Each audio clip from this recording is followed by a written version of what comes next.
night in the moment and out. When you hear the music stop, I can see you, I can hear you, and I know that you are strong. You've been dealing with the demons, now you know where you belong. In the echo of the night, we find solace, we find light in the moment and out. When you hear the music stop, I can see you, I can hear you, and I know that you are strong. You've been dealing with the demons, now you know where you belong. In the echo.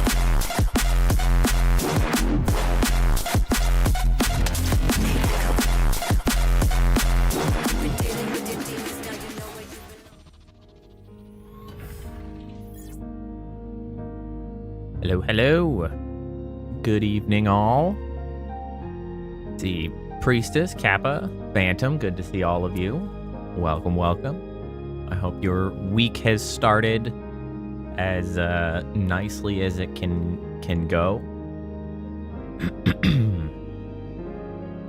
How is everybody doing today? I realized coming in here with the peaceful music that I don't really have a stream starting screen that flows into a more laid back game. Like everything is high intensity on the stream starting screen. So, you know, I took a walk after work. Well, that's good. Is that implying that your dizziness has improved? Or just that the weather was nice? Because the weather was nice, which was great. But implying that your dizziness has improved is more great. Both? Excellent. That is quite good then. How's everybody else doing? Priestess, how's the new job going? How's life? Phantom, you were feeling poorly last time, if I recall. Have you recovered? Actually, I think everybody was feeling poorly last time. Like, is everyone feeling better? How is everyone feeling? Do we need a medical triage? My wife is actually also sick. She's been sick the last couple days. And I'm trying desperately to avoid getting sick myself. We'll see, but I'm trying.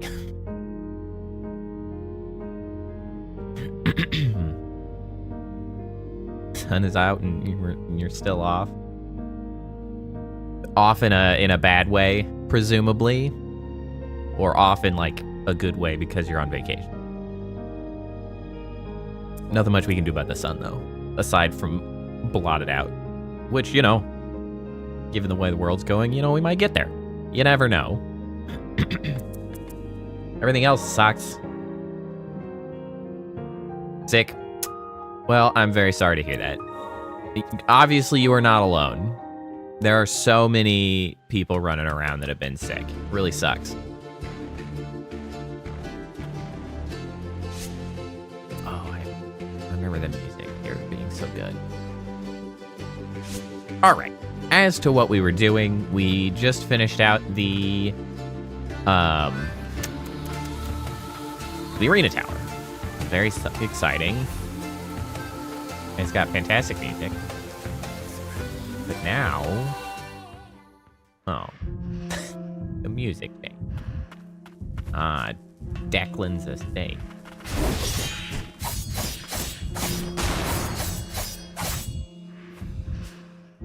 Oh, I gotta remember how to play the game. What is this that I'm looking at? Does this hurt? Oh, it's a jumpy. I see, I see.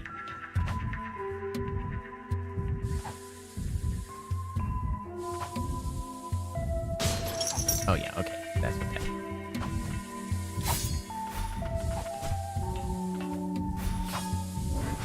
Oh, that's not what I meant. That's not what I meant either. Oh, I forgot how to play the game. Also, they just clearly do damage just by coming in contact with me. All right, you know what? Also, congratulations, Seaweaver. You've hit the 128. That's right. Soon enough. Soon enough. I'll set up a time to do that. Maybe Saturday? Saturday's probably a good time to do that.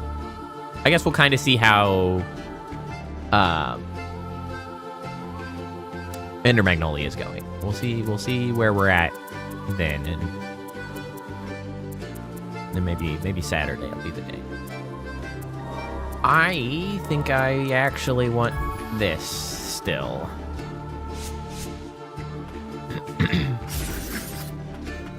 The ability to shoot down is so valuable. I'm so sad that we have to leave that music. It's so good.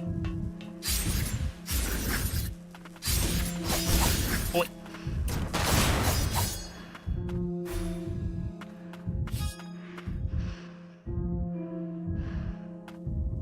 Place has unsettling music. It sounds like a heartbeat.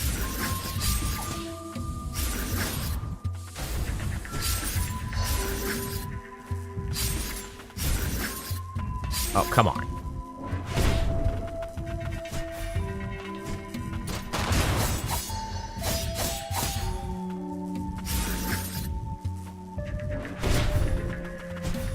No, stop that.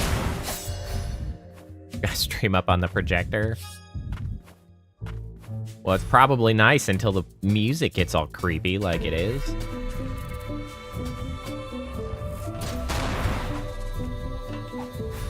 Shit out of here.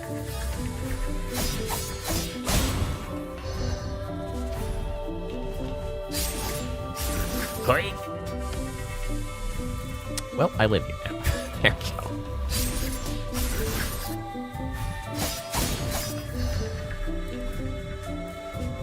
Ah, whoa.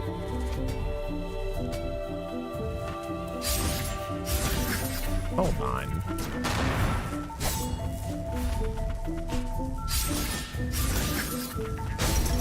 I forgot that ability. That's a good one to be hit. I can't help but notice the previous area is not tagged as cleared. This place is so small. What could possibly have been missed? Is it this corner? No.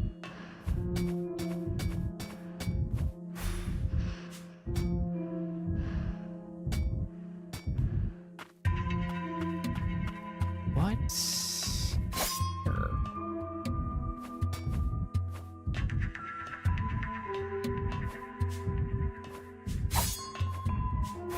Could possibly...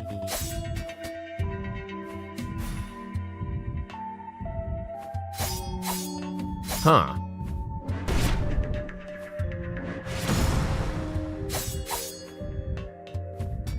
No secret.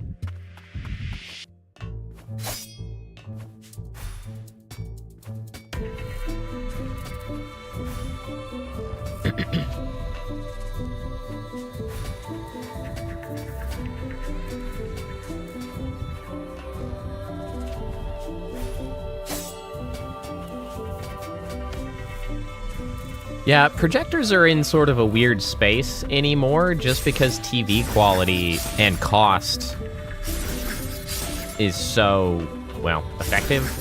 I kind of went both ways on that. Quality is so high and cost is so low on TVs that, like, having a projector instead feels, you know, unnecessary in most circumstances. As a sequel, it's really good. I mean, honestly, it's more of the same as the first game, which of course is exactly what I wanted. But, like, honestly, the biggest standout to me is this game it has the best map I have ever seen in a Metroidvania. Because they just decided to fix all of the annoying bullshit that requires you to, like, do a bunch of back and forth. Like, lots of games have done the color coding of, like, this room is done, this room is not done. And the first Ender Lilies did it. So, like, blue ones, all the secrets are accomplished. Tan brown ones, there's still secrets there. That's good. But one of the things that this does that I haven't seen other Metroidvanias willing to do, because I think they probably are under the impression that it's too core an experience to Metroidvanias, which is like trying to remember where you had seen that one place that you know you need to use the new ability you found, right? You're like, you get an ability, and you're like, oh, this goes somewhere. Where did I see that? I think it was over here. Metroid Prime comes to mind when you get the ability to use like half pipes, and all of a sudden you're like, I think I saw some half pipes. Where the hell did I see the half pipes? And like, then you have to just rack your brain and just recover the whole ground. And I don't like that part of Metroidvania. This one is really good because they just straight up are like, here's a thing that's in the way, and you don't know what you need to use for it yet. And once you have the item for it, it literally just tells you the item that you now have that you need to use at that location. And it makes...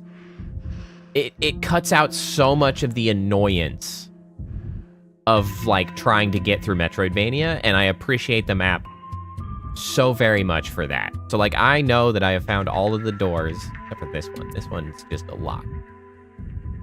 But that's, honestly, that's the biggest quality of life standout to me from this game, and I think it's great. I'm so thrilled by that. We just got a couple switches here. Ooh, I don't think I want to be in that. Well, and so then the other thing that I,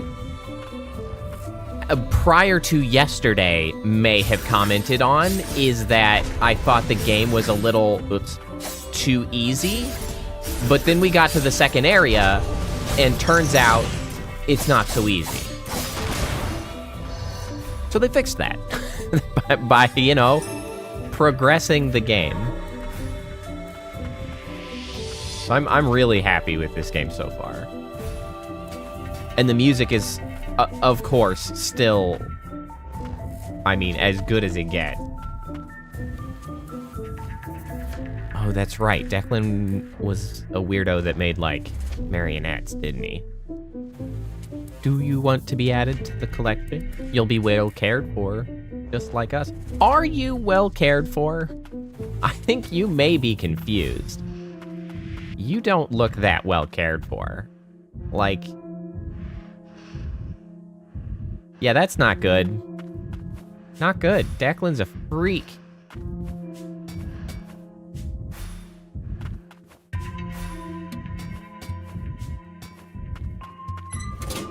I see. That's why the switches are outside. They're not functional switches for, like, shortcuts to go back to places that we use. They're prison cell locks. Like, that's what those are. The attuner came today, but the girl who's always with wasn't. Told me about favorite food the last time. It is called bread. Always happy when I see. But today, seemed like a different person. I'm scared. Hate me now? Words etched into the cell.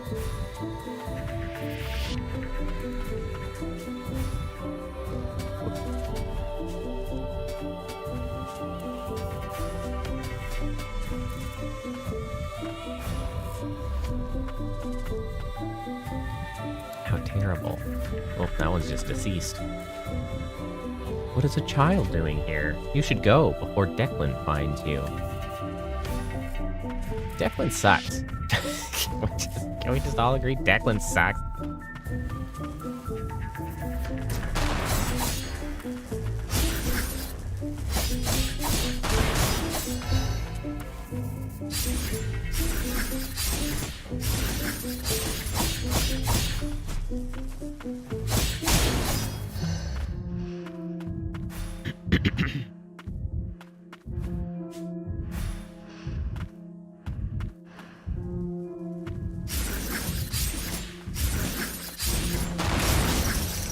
That was unnecessary. Ah, we.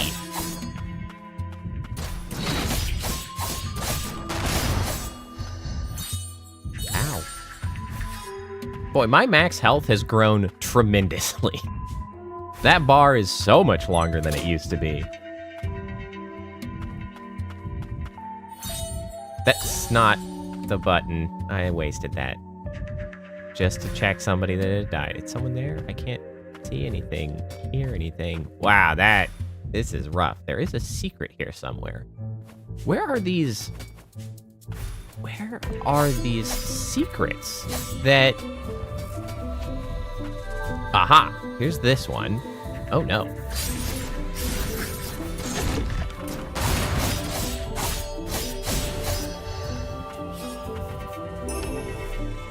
Declan's Binds.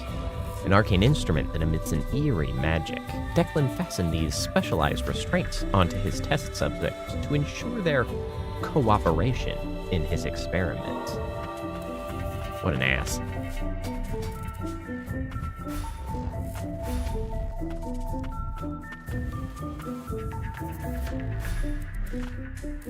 Oh, no. Whoa. Can I have a respite, please? Oh. Ask and you shall receive. Talk. Declan... No, that's the little spooter. Declan turned himself into a homunculus. He dreaded the prospect of death. In this land plagued by the reign of death, he sought desperately a means to survive. If he was close to Abelia, the Frost Priestess, it was almost certainly because she was said to possess eternal life. In this place, I had no idea something like it existed. After the passing of the Lord, he came into conflict with Gilroy and fled here, from here where he has continued to operate. The estate is a reflection of his twisted soul. One can only imagine what would happen to this nation were Declan to rule it. Yeah, he kind of sucks. I don't much care for him. What's this one? Whoa, that's a lot of defense.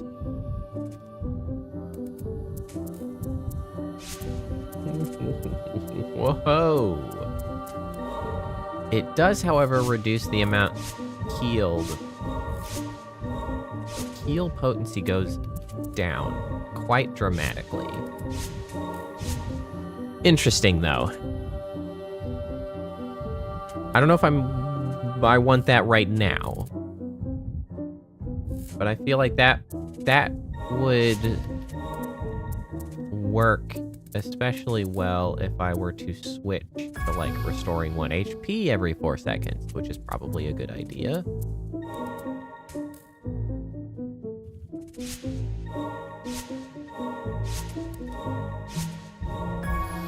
Let's give it a try. And then I had something that heals when killing enemies.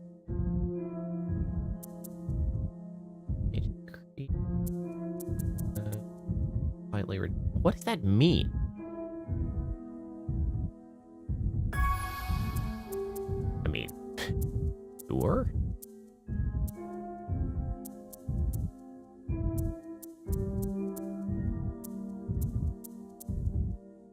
Here we go. 3% whenever an enemy is defeated. A ditch.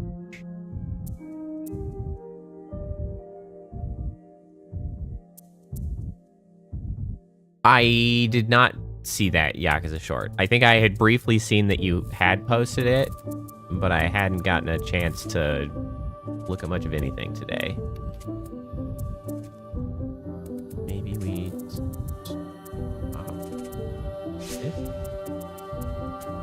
put the Healy guy, yeah.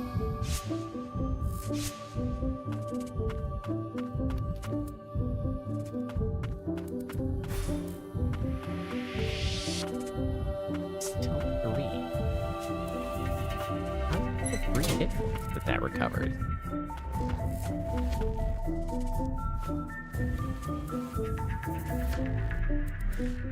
First uncensored swear on your channel. Well, I'll be damned. You okay?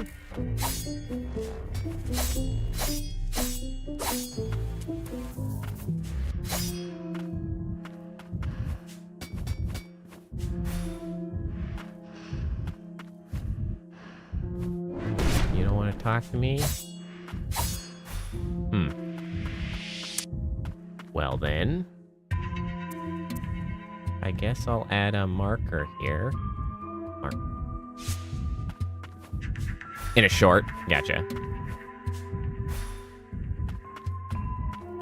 You know, I've always wondered about the shorts of whether it actually matters to, like, censor stuff or not. Because so many people do it, but I never really... Well, I don't have good data points because nothing on my channel works. So, like, I can't tell if my shirts that involve cursing don't work because they involve cursing, or if it's just because, well, it's on my channel. So it's like, I don't know.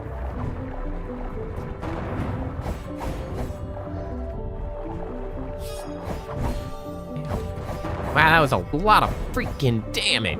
Good God.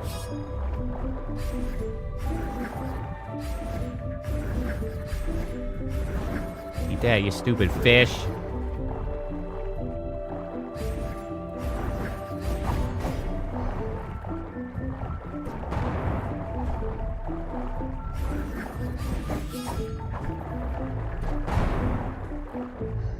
Is that blocked? It is blocked.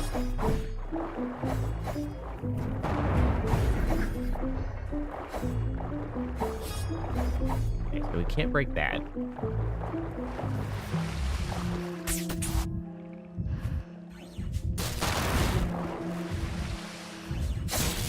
Ooh, that was close. Hey, young king.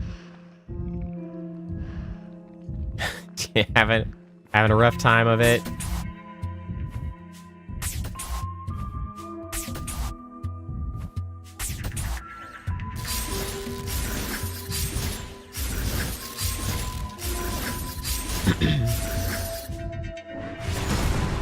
Got it.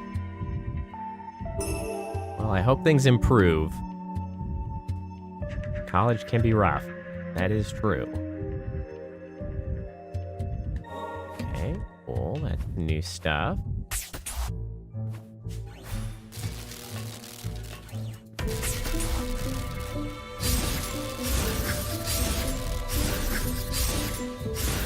You know, that's fair.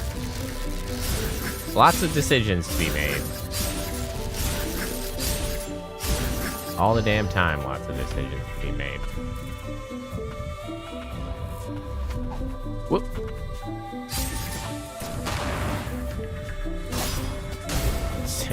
Yeah.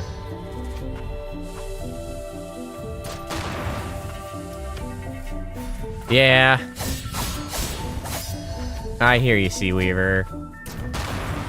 Trying to identify, you know, the Golden Goose games is always an annoyance. And also always a bummer when you're like, I love this game. Why don't other people love this game? Like, this game, for instance, for me. Like, I love this game. I feel like it deserves more attention. But of course, here we are. Headless gold statue, a chance of obtaining something useful upon defeating enemies. A lustrous and most mysterious statue that has the power to bring good fortune to the bearer. The word desire is engraved into it, but with its head missing, it remains unknown just what it is meant to symbolize.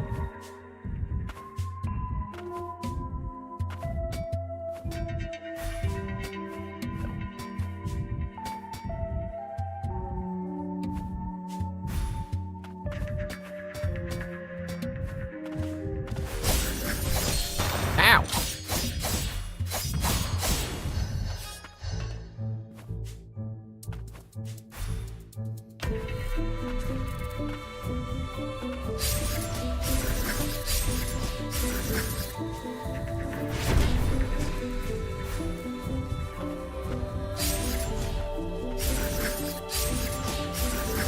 I'm just gonna do this safely from over here.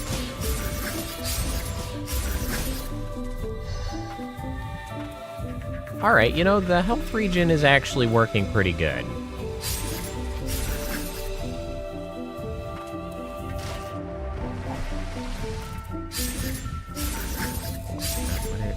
There we go.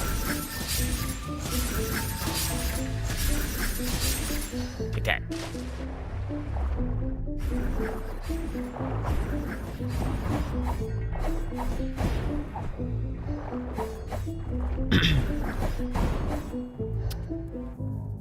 You know, Young King, you never really stop feeling potentially weird about your career. What I mean by that is, I think there is sort of a myth of, like, getting to adulthood or getting into the job market and, like,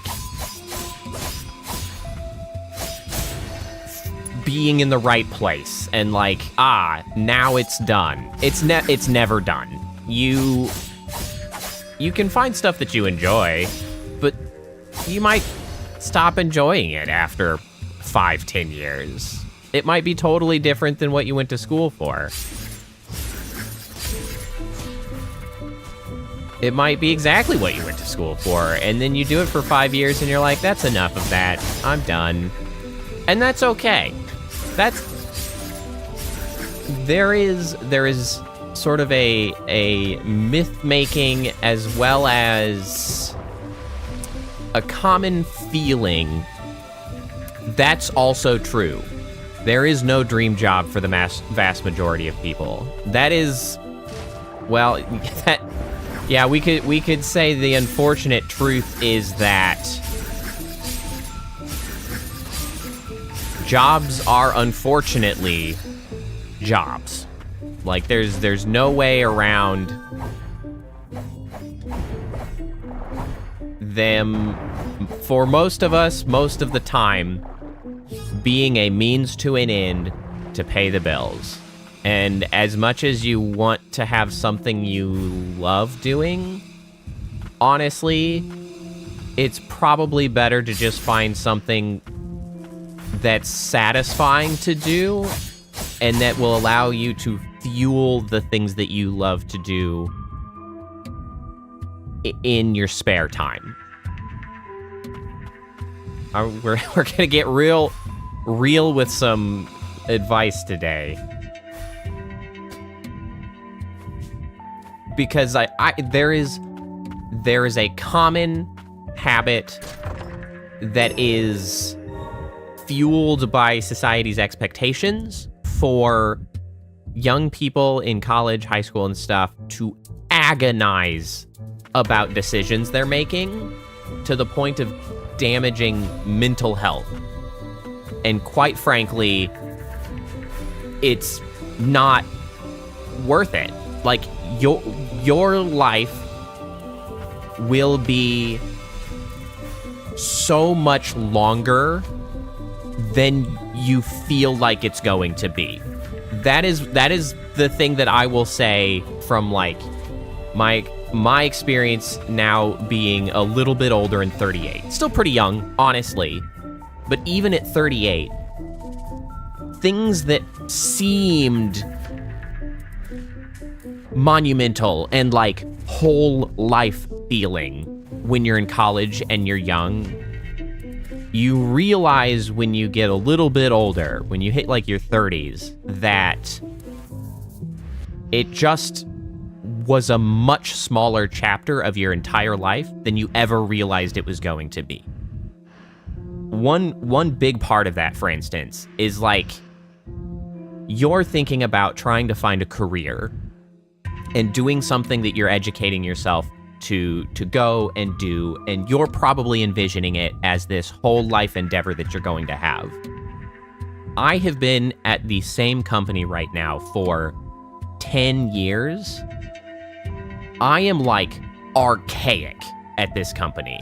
Like, I count myself lucky to be in a position to have something that I find good enough that I've done it for 10 years. Like, and it's not even something I went to school for.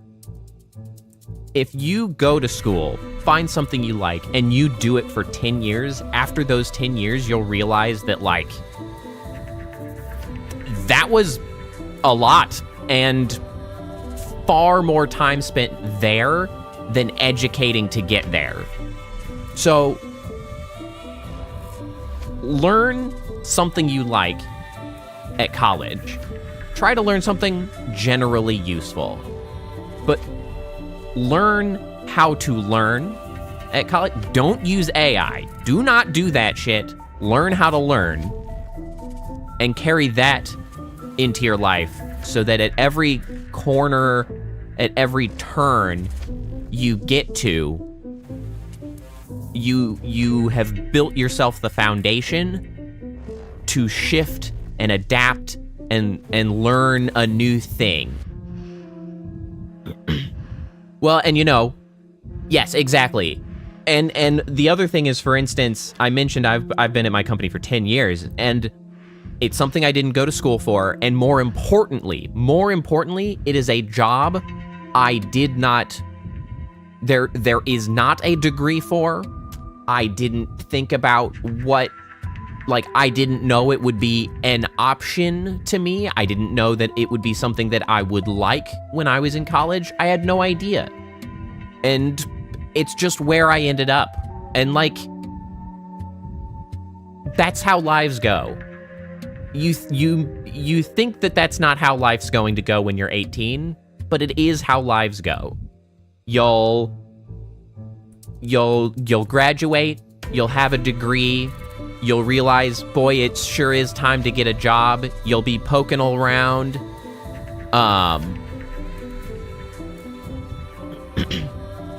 You'll be, poking around to find a job just to pay some bills. You'll get connected there. You'll do the job for a while. And then you'll find some other position at that company, and you're like, oh, you know what? That seems like that would be more up my alley. And then you'll apply to transition. Maybe you'll learn a few new skills to get yourself moved over there. Maybe that'll connect you to a new position, a new career out at a different company, and it's just how life goes. Well, life as it is in a capitalist society. That's how life goes. That, I think, is something worthwhile to consider. So, the advice that I would give is try to think more low down. Think, why is it that you're trying to get into the degree or the space of career that you're aiming for? Try to evaluate what it is about that entices you. And then from there, see if there's a path into that space that requires you to do less algebra. Maybe there is, maybe there's not. If there is, consider maybe going that route. If there's not, I guess knuckle down, try to figure out how you can improve on that aspect. You're clearly guided into a space of here's a weak point that needs improving. At that point, I am not an educator, so I do not have the skill set to necessarily point you on the right path on that. But making broad choices, now that's something that I do have a lot of experience with. And evaluate what is driving you to the career path that you're thinking of, and then just consider, is that the only way to get there? Is there another way that you could get there, be just as satisfied? And maybe it's just as good. Maybe it's even better because you reflect on what it is that your desires are out of a career and try to boil that down. Because that's something, obviously, well, when you are working a job for 10 years, you start doing some of that soul searching to be do I want to stay here? Do I want to do something different? I don't know. And, think of are you trying to find some way to help other people? Are you trying to find some way to make things that people care about? Are you trying to, work with numbers? Are you just trying to get in the tech space? Like, do you want to work with machines? Like, what is it about the machines that you know, that's my advice. Vague as it may be, that's my advice.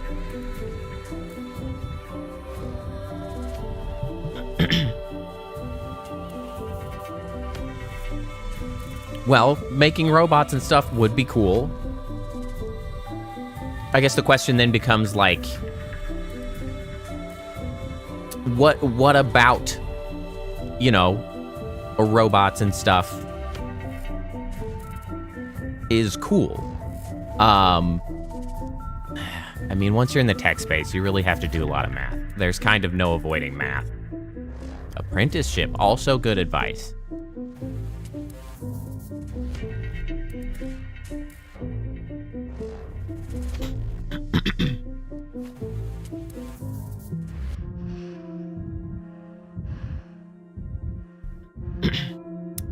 Number 47. Do you remember me? We have business with the head of the household. Are you not the one that betrayed Declan? If you seek Master Declan, you shall need to use the rear entrance to the estate. It is sealed with magic. The key is with someone I am close to, number 49. She is imprisoned within the cell. Find her and mention my name. Declan's cruelty knows no bound. Please, stop him. We intend to.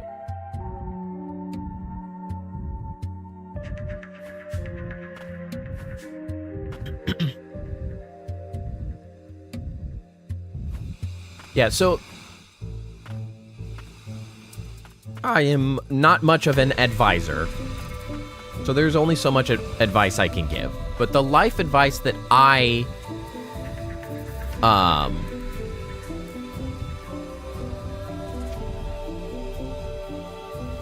the advice that I would give is to simply avoid agonizing to the extent that, like, you are, like, causing yourself distress. Don't it's not worth that is the big thing that I would try to say. Because your life will be long, you will do lots of things, and lots of opportunities will present themselves to you. Yikes.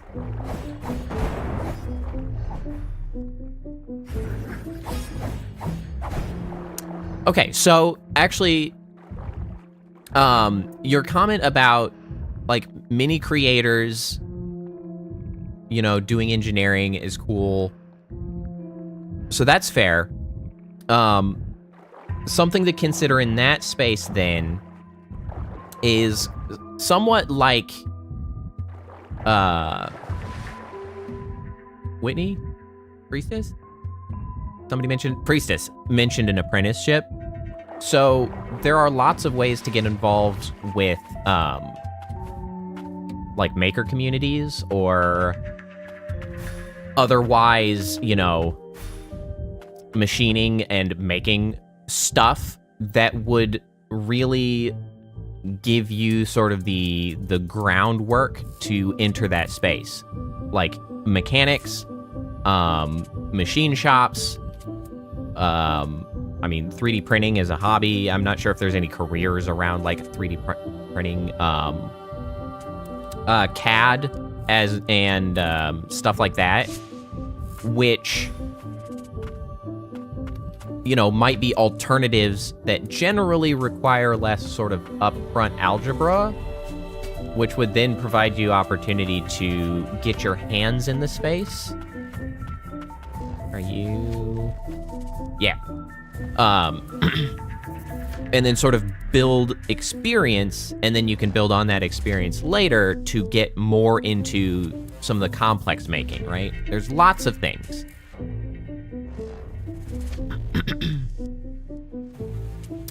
The Discord invite, I think, is currently expired.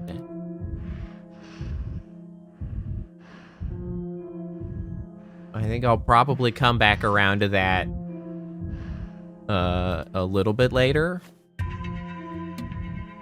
So to the Discord point, Young King, we do have a Discord, but it is not a open Discord. Every once in a while, I post an invite in the YouTube community as an avenue to join it, but it's vetted for the people who join such that the regulars in the channel that chat join, because essentially I don't have moderators. And so as a means of pre-moderating, only people that I know are not assholes get to join the Discord. So it's like, yeah, it's small Discord. It's not open to everybody because I don't want to have to deal with like tossing people out of the Discord. So I opened invites every, month or two. So if you keep an eye on the YouTube community panel or whatever, and I'll mention it next time I post it up if I spot you.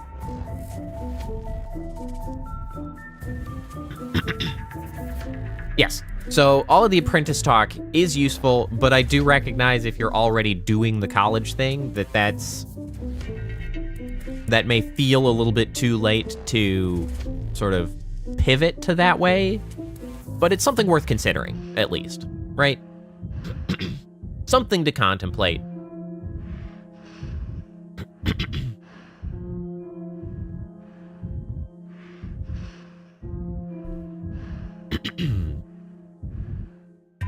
All right, anyway, stole it from Declan.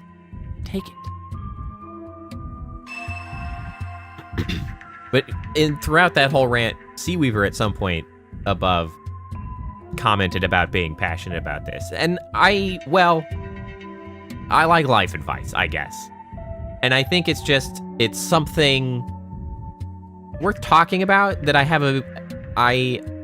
feel like I have a take on it that is somewhat counter, like, cultural, counter, like, the standard societal expectation. And I think it's warranted to sort of give that opinion to people. Because too many people agonize about those sorts of questions.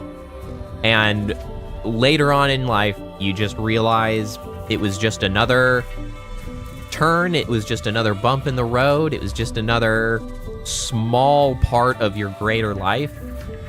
And it can help to have that perspective when in the moment of like trying to tackle these questions, it feels like one wrong step and you will fall from a precipice into the abyss, which is simply unlikely. Not impossible, I guess, but unlikely. And then as to the question of dinner, I had chicken with onion fries on top. And by fries, I mean like little crispy onions on top with zucchini. It was generally pleasant.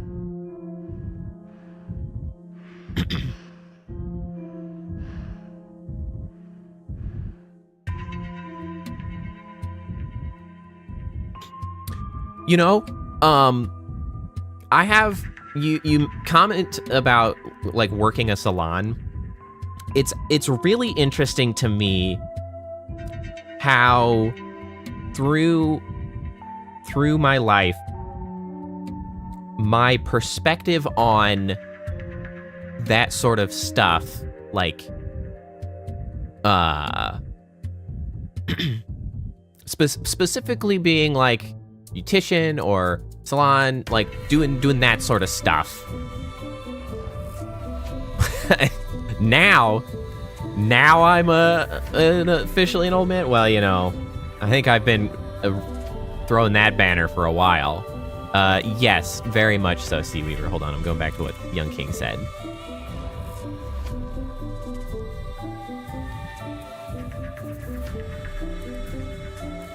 Yeah, and Young King, you comment about how, like, basic necessity where you live. I don't know where you live, so it's like, that could be the case. I can't speak too much for other culture,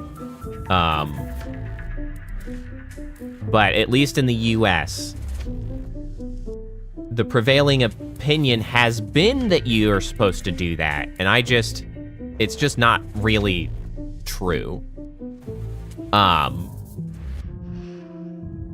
Oh shoot, I did just slip what I was gonna say. Shoot. Crap. What was I? Oh, salon. That's one of those things that's really, my opinion has really shifted over the course of my life. And I can see it very clearly being influenced by sort of prevailing cultural opinions. And then as I get older, like,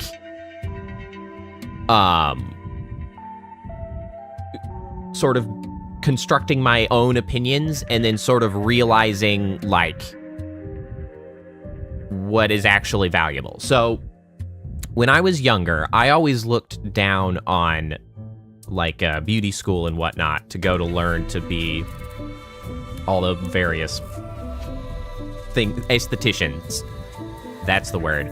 Esthetician stuff, right? Look down on it because, like, it's not real school. It's not engineering degree. It's not a college. It's just like blah, blah, because I was young and extremely influenced by... I wouldn't even necessarily say, like, my parents. It's just that was the vibe of society at the time, was like, you go to college, and if you don't go to college, you're like a chump. Like, that was the vibe.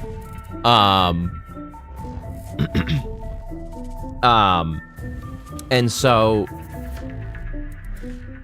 as time has gone by, obviously I sort of have deconstructed all of that bullshit down to, like, that is irrelevant, right? Hooray apprenticeships, hooray those. But even more so now, actually, my opinion is, like, going way up on jobs like that, specifically because of the way that I can now see with the late stage capitalist society that we have going right now, in the sense that all of the main stuff you go and buy, you interact with and things, especially in the US, has been just, like, consumed by megacorps, right? Like Amazon, Walmart, Big Ag, like all of these things that just own everything. That you go and you interact with stuff, and you're interacting with people that hate their job because they're just under the boot of a shitty megacorp, and the megacorp just siphons off the money and sends that money to rich assholes. And to some extent, my own job over time has sort of, like, reduced my enthusiasm simply because of, like, I am often working for large companies, and, like, these large companies, you know, I don't give a shit what they're doing. Like, it's like nobody cares about oftentimes the things, the applications that we make, because the end user is using it as, like, just a thing that they need to do their basic whatever. Like, oh, I use this app to go and I freaking buy food from this store. Like, take DoorDash, for instance, right? I haven't worked on DoorDash, but, like, DoorDash. No user is excited about DoorDash, right? You use DoorDash because you don't want to go outside and you just want some food. Nobody's thrilled about it. Nobody's, like, excited about this stupid application, right? And, like, that can be demotivating because, like, nobody gives a shit. Because it's all megacorp bullshit. On the other hand, as I've further and further seen the loss of small scale, like, local stores and people, like, making things. Like, you can't go down to, like, there's way less boutiques that are, like, making anything or selling nicer things. You just go to goddamn Amazon every time. Salons and things like salons, restaurants, like construction stuff for people, home improvement, all of these things, my opinions have gone through the goddamn roof because they affect your community. Like, you're doing something for people that want the thing. Like, and most of the time, they're owned by a person or small groups of people are turned into small companies because fundamentally it impacts the people in the area, not anybody in the whole damn world, because who gives a shit about that? Like, my opinion on all that stuff, way up. Like, the mechanics, like the trades that in the 90s and the early aughts were like sort of put down because, well, they're not that great a thing. They're just making something. Now we've turned around that there's so few things being made. I'm like, oh, thank God, people are doing something. And so all that just is a random ass rant on the topic of like salons and just people doing things that directly impact the people around them. And I know that's not true for necessarily every culture. Like that is probably most heavily a US based circumstance, because I don't think there's any society on the planet right now that is as late in the late stage capitalism is the US. I mean, the US has hit the point where capitalism turns into fascism, because that's a thing that happens sociologically. Like, that's capitalism moseys into fascism, and we're like there. We're goddamn there. Like, I don't know what else to say. We're like freaking there. So anyway, I can largely wrap that rant up, I think. So, Seaweaver, if you wanted to talk about sci-fi and ship battles, feel free to touch on that topic. Because I've ranged far afield, and I've just been sitting here about this staring at this Grand Sorcerer's Key, not getting shit done. Well, thank you, Young King. I like to think that, that's kind of the appeal of the channel. Or at least based on the people that have stayed, that seems to be the appeal of the channel. Because God knows nobody can get me to shut up when I get going, but fortunately, some people seem to like that. See, as the administrator of the Sorcerer's Academy, Declan was considered the land of Fune's foremost practitioner of magic. However, once he dedicated himself to studying homunculi, his obsessive nature drove him to isolating himself in his home, seldom interacting with the outside world. I was going to give it to number 47, but I can't move. Is that my voice sounds like? Hey, I'll take it. Whatever works. Read her for me.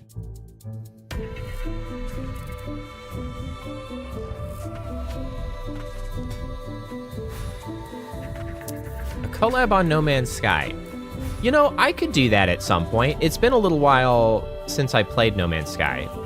No Man's Sky is one of those games that I occasionally poke about and like go back to it to explore it a little bit. I was never like super duper hooked on No Man's Sky. I've had times here and there where I've spent a decent chunk on there. But like, I mean, they just keep adding stuff. So yeah, it's like, it's hard to argue with the fact that they just keep adding stuff. And I mean, everything is pretty good. So here's my main, I don't really want to say complaint about No Man's Sky. I guess the main thing that keeps me from like really getting into No Man's Sky for like ever, and why I can only put like little stints of time, kind of similar to Minecraft actually. No Man's Sky is a little bit similar to Minecraft in the way I experience it, and like spend a little time, have a good time, and then put it down. And the one complaint that I have about No Man's Sky and the way that it has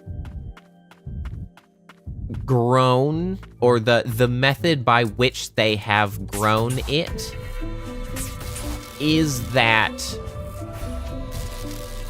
they add stuff which is great, and of course maybe it has improved in this regard, but the problem I have is that it ends up somewhat disjointed. So there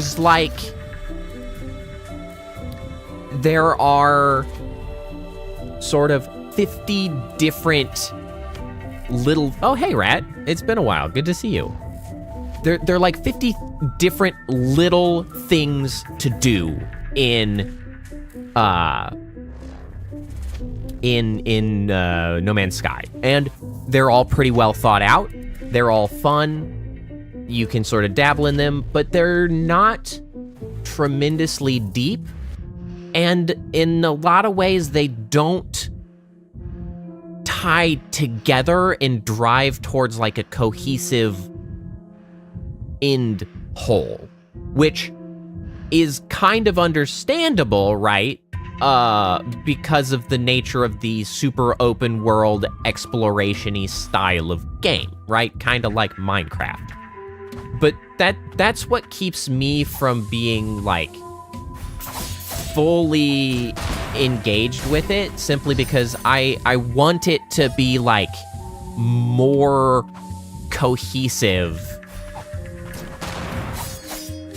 Well, yeah, if that is the case, that like they are moving that way, that's extremely exciting. That is certainly an interesting development to me.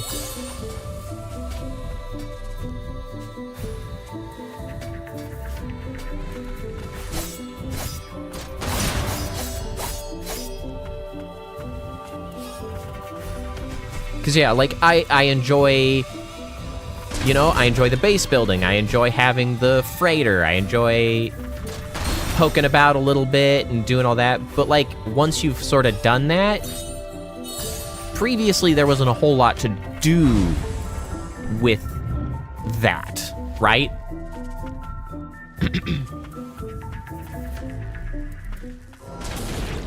Oh, no.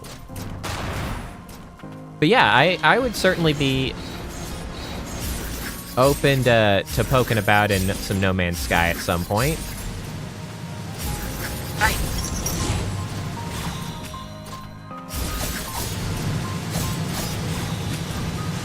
Ow. Whew, that was close. I was really banking on getting that knockdown. Whoa, boy. Oh, I was early. Ooh, that hurt a lot.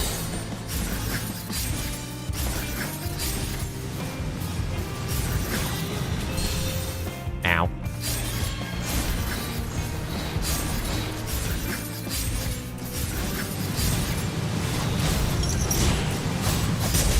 There we go. And I got a level.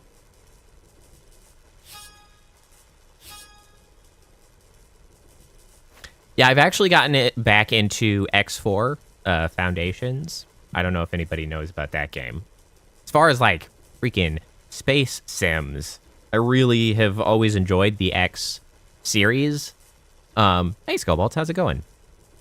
I remember, I remember back in college, which would have been, like, 06... Earlier than 06? No, wait. Hold on. Okay, when did I graduate? Right. Yes. It would have been like 05 or 06. Dear Lord. I remember playing X3. And I would leave it running in my dorm room because it's got a huge, like, economy simulation, and you could build space stations that would do trading and all of that stuff, and so you could earn money, and you could make materials, and you could craft your own ships, and you'd have your fleet, and you'd have all your little dudes with their automated missions and goals, like, poking about, buying and selling stuff. I would just let that shit run all night to just bring in the bank, and then I'd get up in the morning, and I'd have to go, and I'd have to check, like, through the logs and see if a bunch of my ships got their shit kicked in at some point, or if they were just, like, doing their job safely. And then I have to be like, okay, Is the amount of money I made worth the ships that I lost? I gotta go freaking fix that and get them all back on their trade routes and everything. I remember that. And now X4 exists. And it's more recent.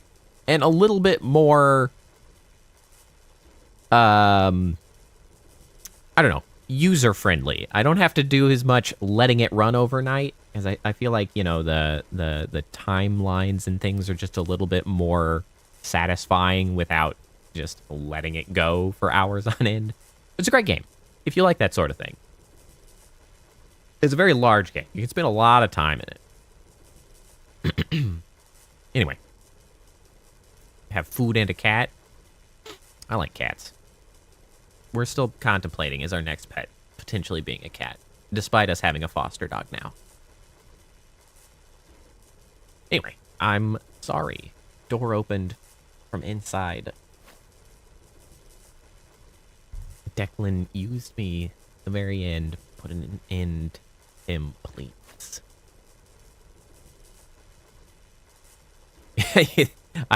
You think you're making your own plan? I mean, that's cool.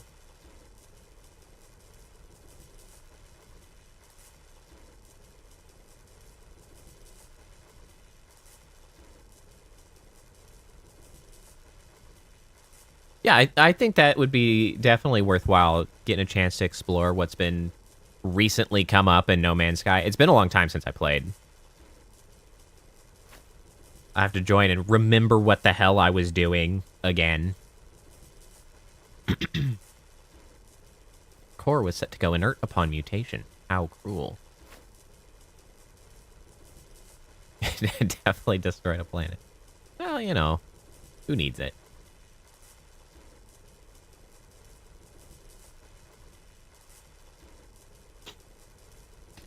Be careful with ChatGPT like that. ChatGPT can be useful to help you learn, but certainly don't use AI to give answers. And I don't mean that from a shame on you chastisement perspective. I mean, you are going to really detriment your ability to think, because there are a lot of studies that keep starting to show that people who are like bypassing their education or training by using AI simply do not know what they're doing. Like they come out and they do not have the mental flexibility to solve problems if something comes along that is outside of their like narrow perspective of what ChatGPT had been giving them. So be careful. That's all. Just be careful with how you use AI like that in an educational setting. Using it to facilitate like learning can work. Don't go to it to get answers, because you will be hurting your knowledge in the long run. Because it's been shown with people who have been like getting by coding with AI, like using AI heavily to get codes, to get code for software and stuff. It kind of works. You can get passable code for stuff, but like, man, as soon as they need to like do something complex or whatever, they don't understand how it goes together, because they've never tried to learn how it goes together. They were just getting generated answers and then like, oh, here you go. But it's like, okay, but why does that work? Can you read this code to me and tell me the process by which it is executing the goal? They're like, I don't know. It works. You know, it's like, and that is not ideal for someone trying to learn. It will detriment you in the long run. And then, similarly, just generally speaking, there's a lot of evidence of like,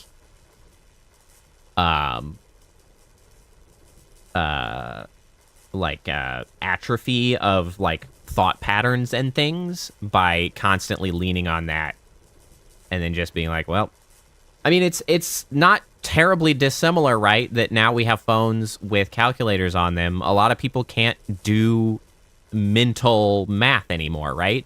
Like, because why would you need to do mental math? You can offload that onto a calculator on your phone, which, broadly speaking, is fine, right? You can reliably have a calculator, and so you can get by in that regard. But that risk is elevated with AI because it can answer so many other more complicated questions for you, or at least seem to answer those questions for you. And then you'll find yourself struggling when something comes along that is outside of your expectations, or the complexity increases, or... And honestly, the big risk that I see, quite frankly, is that AI is ultimately a dead end, right? So, here's the thing with generative AI. Obviously, it has to eat up data on the internet or available data to learn and give you responses. It's relying on the things that people have made. And if, like the champions of AI, get their way, right, and everybody is using AI to solve all their problems, nothing new will be generated. It will simply be AI slop that has been mashed together of things that existed previously. And that includes, like, code, logic, art, poems, scripts, everything. Everything that AI is touted to do will, if taken to the extreme that AI proponents want you to take it, it will ultimately be a dead end because it will run out of stuff to learn. And then, like, what do we end up with?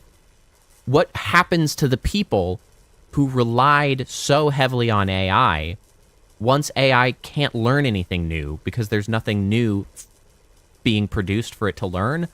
But new problems still exist. New challenges still come about. But your tool is now unable to give you new answers to new problems. And that's what I concern myself with. You don't want to be the person that relied so heavily on it that you no longer know how to think. Like, I strongly believe that there is a timeline to AI that it just stops being useful. Like, I would argue that it's not tremendously useful right now, but there are perspectives of it that it can help you. But as a society level crutch for getting information out of, like, it will lead you to a dead end of thought and knowledge that you will have a very hard time digging yourself out of. And I don't want people to end up like that. Thinking, learning, exploring is, like, so valuable and so much of like human experience that, like, don't offload the thing that makes you human to a machine. I recognize the irony of that coming from me. Okay, I get it. Laugh it up, have your yucks, but seriously, like, don't, of all of the things that you can sort of offload to automation, like menial labor, things that are annoying and repetitive, buy yourself a dishwasher because that's good automation. Everybody hates the dishes and it makes it easier. Washing dishes is not fundamentally part of being human. You know what is fundamentally part of being human? Exploring the world, learning new things, and solving new problems. Don't offload that task to some AI automated asshole. Keep that for you, because it makes you a more satisfied person overall. Thanks for coming to my TED Talk, I guess.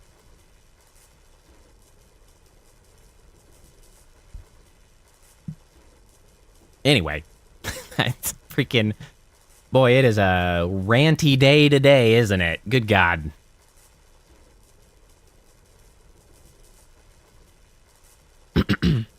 Well, you know, that's what we've got here. We got grown-up advice. We've got... Well, you know what? That's actually about it. That's about it. We've got the barest amount of gameplay that I have gotten through as I keep getting distracted. And we got life advice. Hey, welcome to the life advice corner. Excellent work, Seaweaver. Did you get to make choices about your star, or is it just kind of randomized? Well, thank God somebody does.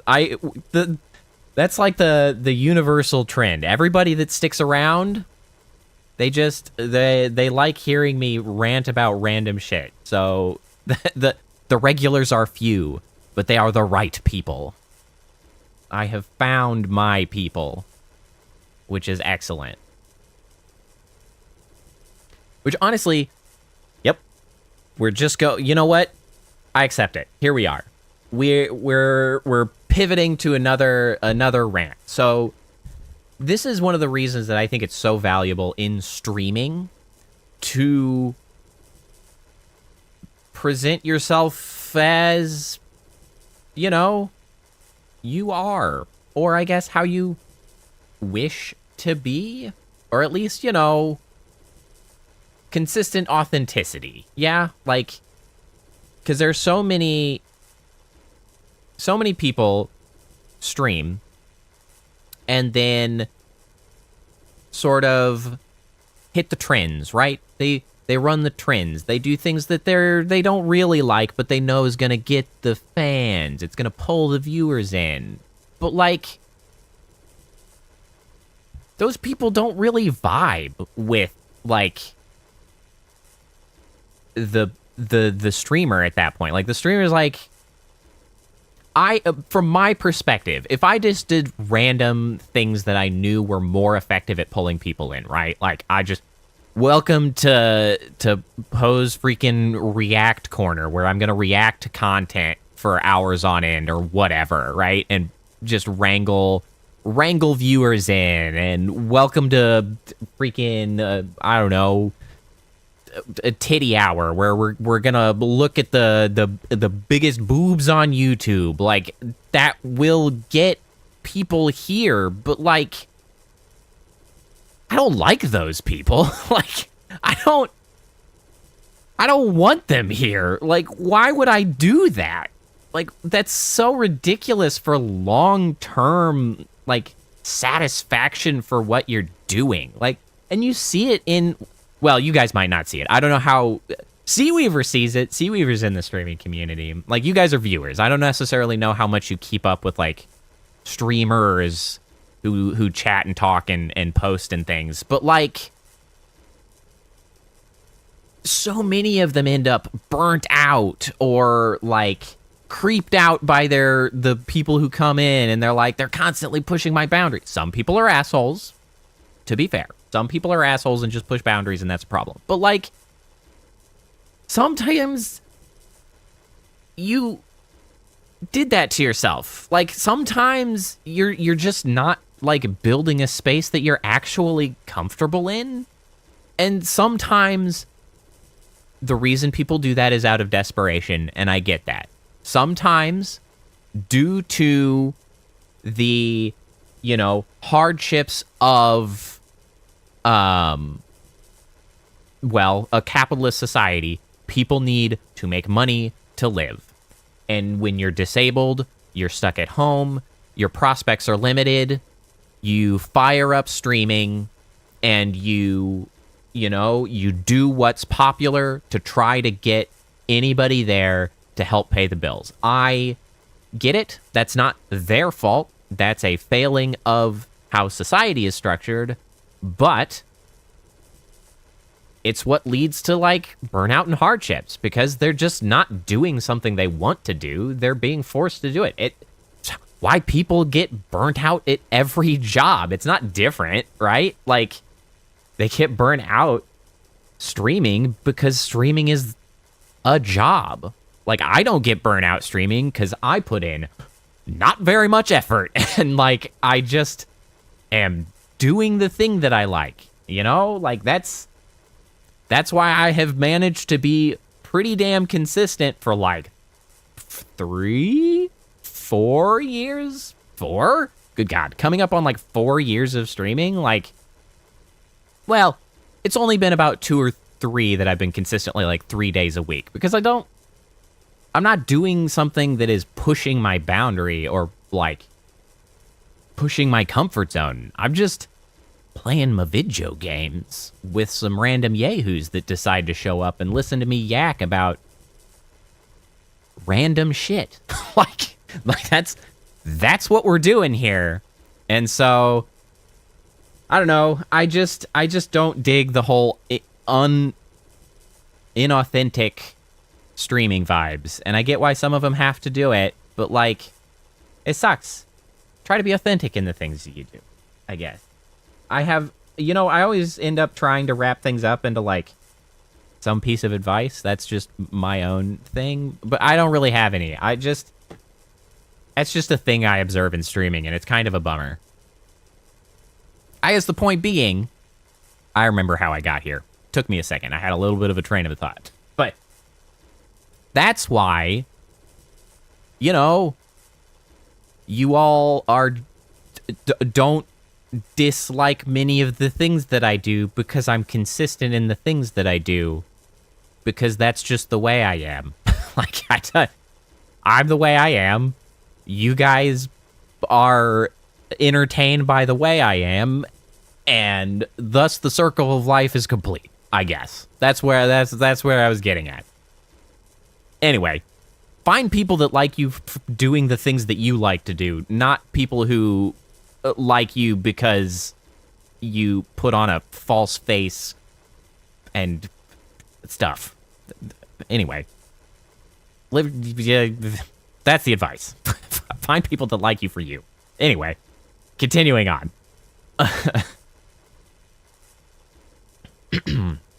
Anyway, that's just like him. He's probably watching us from within the estate.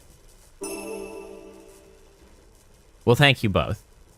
And the others that are likely thinking the same thing. Or I'm just going to assume they're thinking the same thing and just are too shy to say it. Everyone loves me. I'm incredible.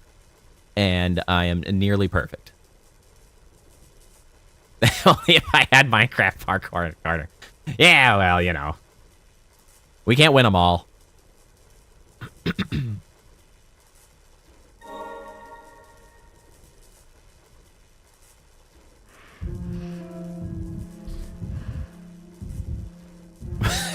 All right, well, that's fine too, Phantom.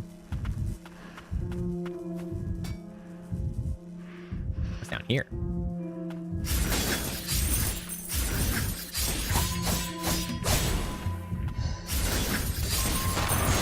Oh, I was too slow.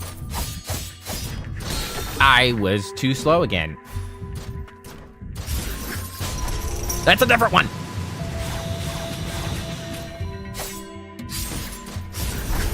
No, she did it again. Ah, my ass.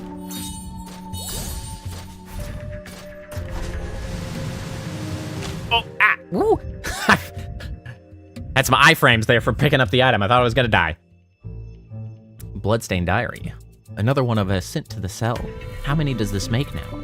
Declan enjoys tormenting homunculi to see how they react. Number 7 was strong, so he got sent to the arena tower for trying to defy Declan. But most just get sent to the cell, and we'll never see them again. Well, thank you, Young King. That's one of those things that comes up a lot in VTuber spaces on commenting about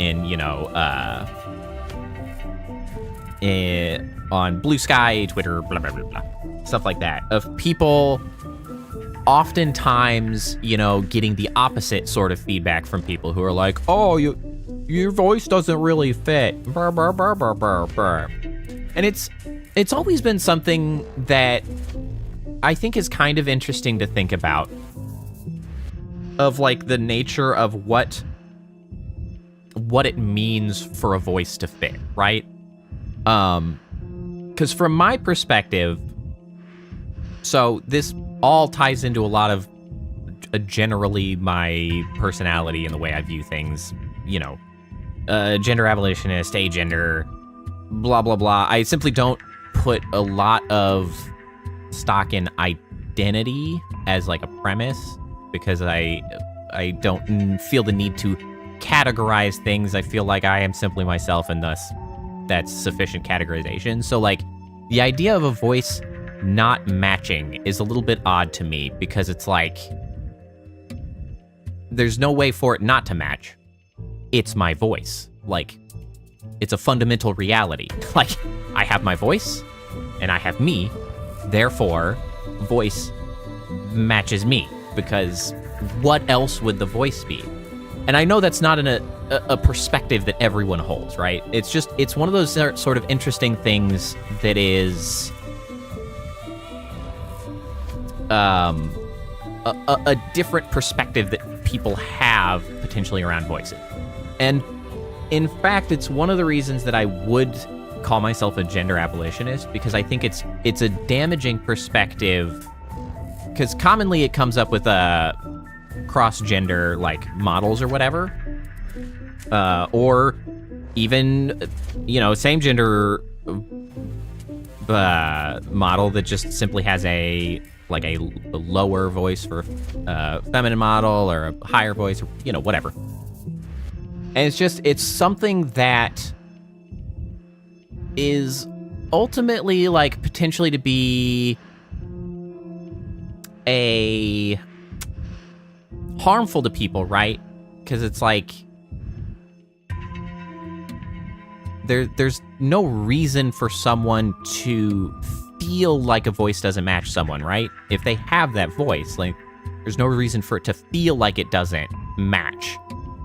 But obviously that's a way that people do feel, and I think it would benefit society to try to move away from this idea of like things fitting someone, right? It's like a prescriptive perspective.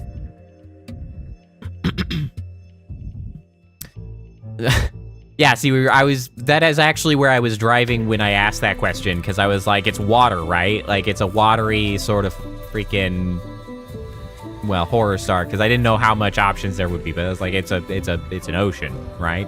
Ships and shit. But yeah, right? It's like having a perspective that someone's voice doesn't match them sort of betrays the fact that you came in with preconceived notions. And now, I don't think it's not a moral failing to have a preconceived notion, right? That's a thing that people do, right? They built, like, people naturally sort of evolved to have these preconceived notions as like a defense mechanism. Culture just builds these things, right? But I think it's less than ideal from a personal perspective to sort of blindly carry that forward. I think it's beneficial to evaluate whether it's helpful or hurtful to someone to bring preconceived notions to the table for something like that, right? I don't know. Now I'm like moral grandstanding, and it's an unnecessary thing because nobody was defending the idea of that. But blah, blah, blah. Anyway, it doesn't matter. Going off of personalities, what do I think you all sound like? I don't know how I would even begin to necessarily describe that. And I don't know if I have ever really thought about how like, I don't really convert text chats, for instance, into sound in my mind, if that makes sense. It's just like, it's sort of like a direct ingestion of text. And so I have like styles of speech from you all, amongst you, but like I don't really know Well, yes, I know what Sea Weaver sounds like. I know what Priestess sounds like. Well, and the thing is I also try, in many cases, like, I don't have, like, even gender information on some to, like, base stuff off of. A lot of people in the Discord have labeled pronouns, so, like, obviously, as I was just talking about preconceived notions, right, they could go, weep, like...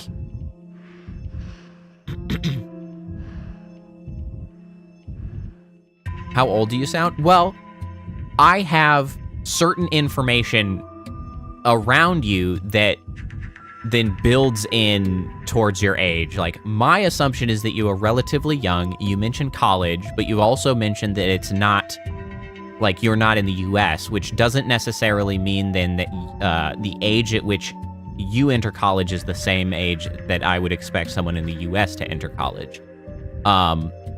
You also have been talking about algebra, which generally for us would be more of a high school subject than a college subject.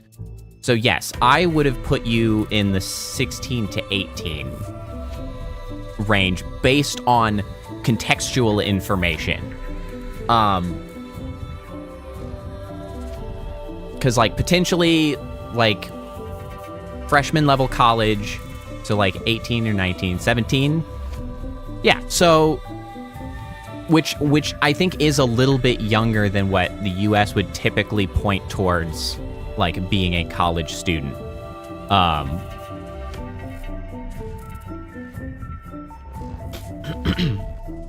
Yeah, as far as the way you type, you don't necessarily type terribly young. Though I can sort of identify somewhat of an age. Phantom, you, I would probably put 22 to 24 potentially. I see you as young but adult and working age.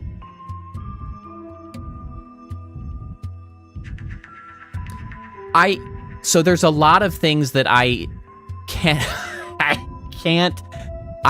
necessarily explain about how I perceive people's, like, typing, because it's,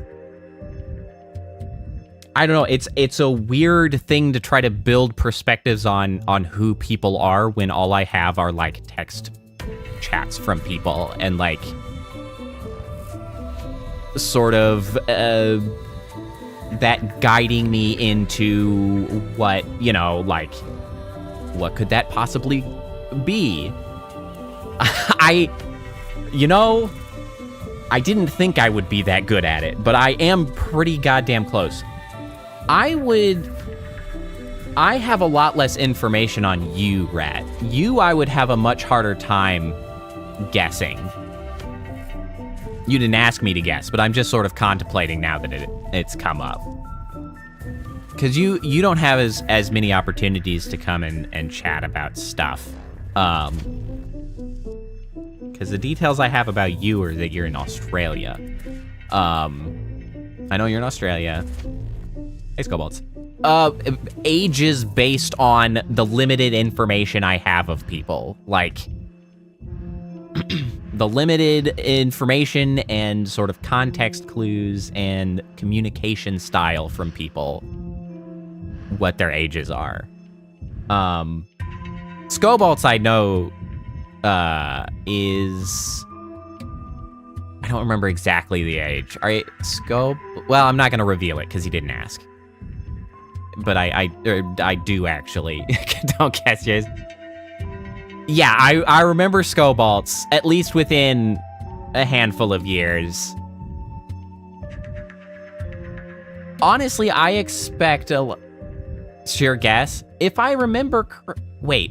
Oh, shoot. Are you one of the few that were right around my age? Are you a little older? I was actually... What had come to mind, I guess I should stick to my gut, was like 32 to 34. But I'm trying to think if that was actually a little... No, I don't think you're older than me. It was somebody else that was older than me. It was Diener that was older than me. No, Scobalts, you're a little younger than me. Maybe it was 34 to 36 now? Because I guess you've been around for a couple years and, you know, time passes. 33, god damn. I am good at this. Holy shit. God damn. I can't, I'm actually shocked. Well, you are, Kappa. You barely count. You're my sibling. I don't need to guess your age. It is interesting though that you can guess yours, Rat. I have so little information on you.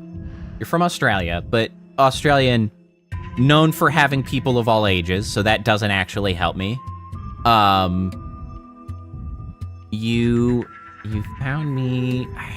I don't know. I don't have any information about what you do for a living, whether you're in school still. You found me from Lovecraft. Does that imply anything about age? If I were to take a wild stab, I would say 24 to 26 for Rat. But I have so little information to go off of that that's a pretty blind one.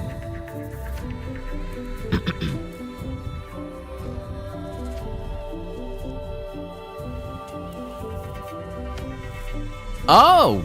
Well, you're quite young then. Yeah, I had so little information. Really all I had, I was sort of going off the idea that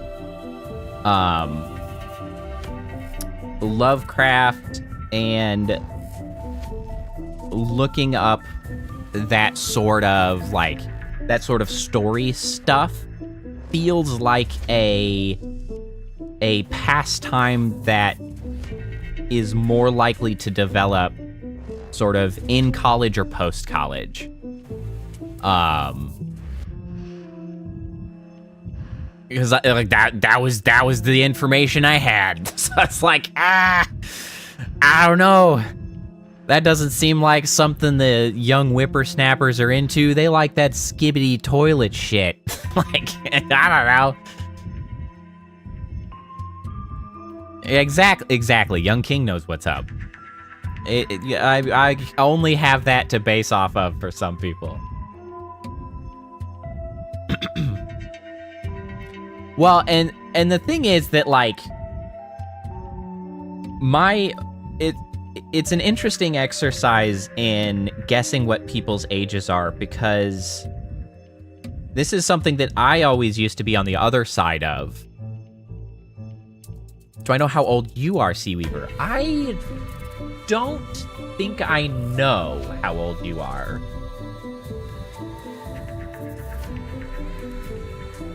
I don't know. I have a guess, but I don't know.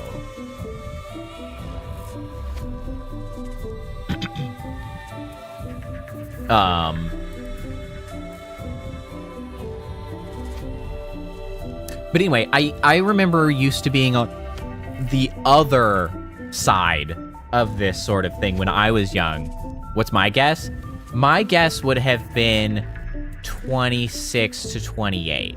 I wanted to spread it. I kind of wanted to hedge my bet a little and say 24 to 28, but all the other ones I've been doing have been 2-3 year spans. So I'm like,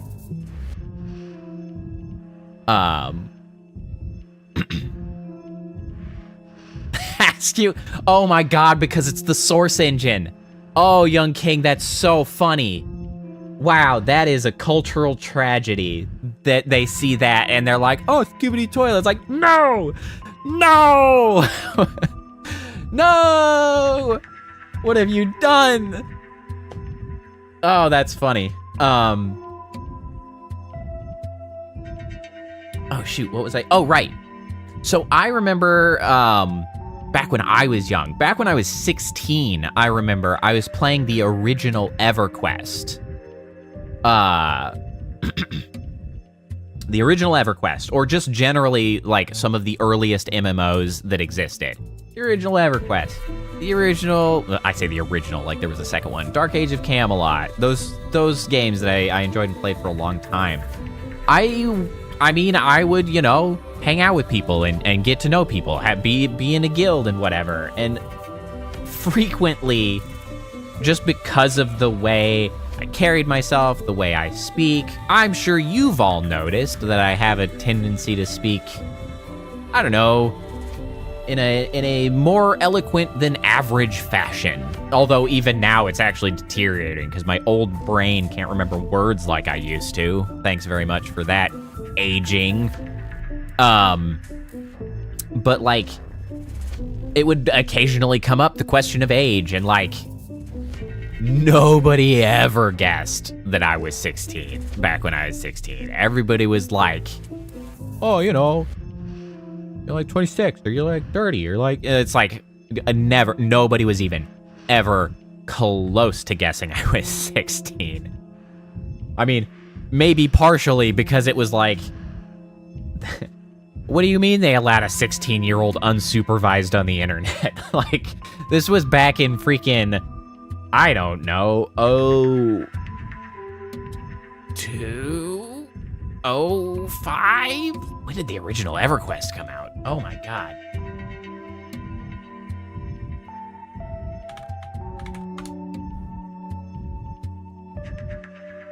Not EverQuest website. March 1999. My god. What a time to be alive. Man, EverQuest, sorry, I'm now just like running down memory lane. EverQuest was so mind-blowing for its time. Man.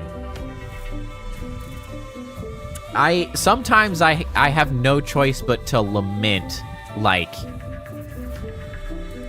the normalization and sort of plateauing of game development to an extent. So, like, video games are now kind of like a solved problem, if you will. I'm using the term solved problem as like a, I don't know, as the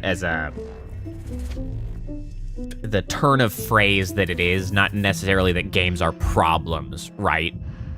I know, Phantom, I'll touch on that in a second. I'll get to more details once I touch on this point about how, like, modern games are formulaic. They have expectations. You know what you're getting, right? Like, they are what they are. There's been decades now of a game industry learning its craft. So in a lot of ways, they are a solved problem. And that's kind of a bummer, because I remember back in the days when they weren't a solved problem. And the opportunities for, like, mind-blowing experiences that you simply didn't ever, like, predict or expect, I feel like is less now than it was a few decades ago. So EverQuest was, I would say, the first mainstream MMORPG. Like, pre-World of Warcraft. There were a couple other ones that came out prior to it. Ultima Online, I think, came out prior to it. I don't know if RuneScape was before it or if it was after it. But there were a handful of MMOs that sort of happened. But EverQuest was one of the first ones that sort of hit as mainstream as you can expect it to be when people were still freaking playing on gateway PCs, which none of you probably know what a gateway PC is. That it was an old PC brand, and their marketing was boxes that were colored like cows, and they hung out in fields. I don't actually know why their mascot was a cow. It has nothing to do with a gateway, actually. Anyway. But EverQuest was like one of the earliest ones.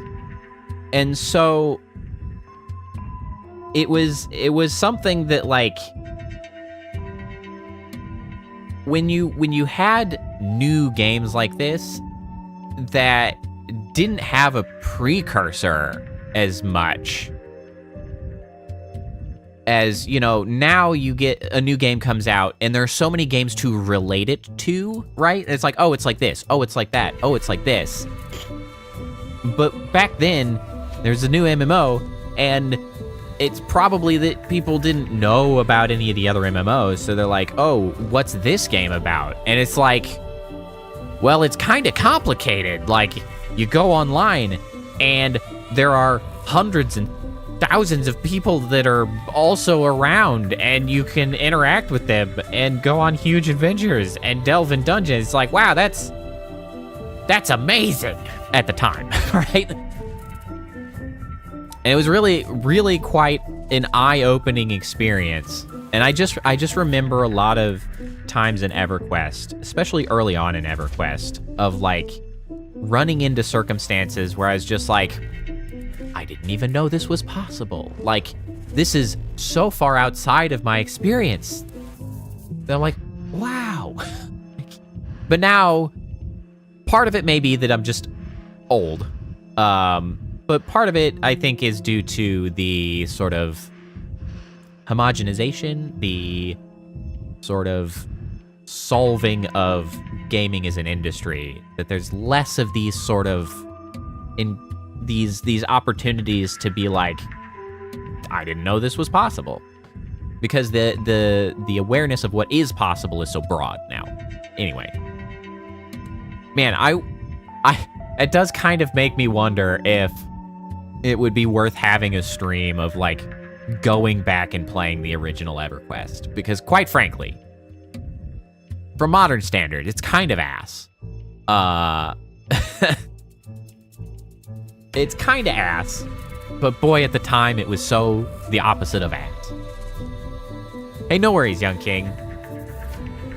Good luck. I assume that that's probably about your career prospects and what you wish to do with your life. I mean, if not, ignore me. But if so, good luck. Try to, you know... I don't have very much advice, I guess. Do your best. Try to find what you want to do in your life, but don't stress too much. Because life comes at you whether you've prepared for it or not. And you'll find your way. I believe in you. Have a good one.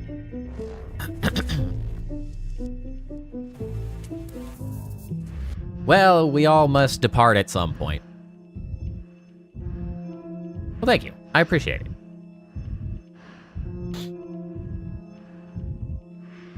Generally, I simply appreciate, young king, that you are very outspoken when you are enjoying things. You are a very positive individual, and I appreciate that.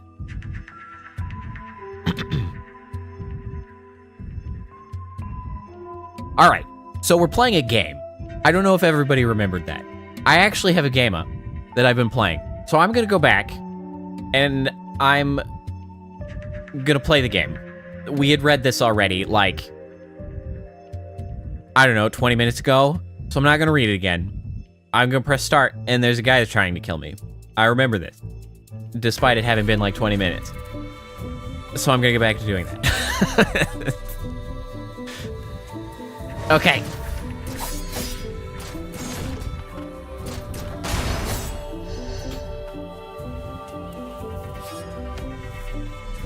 Any name suggestions for the water star you made? Well,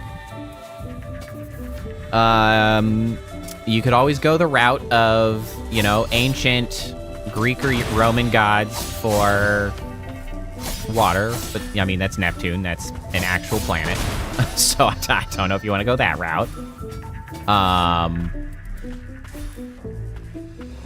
Problem is, there's so much stuff already named, like, related to water. It's hard to find one that's not, like, in use, right?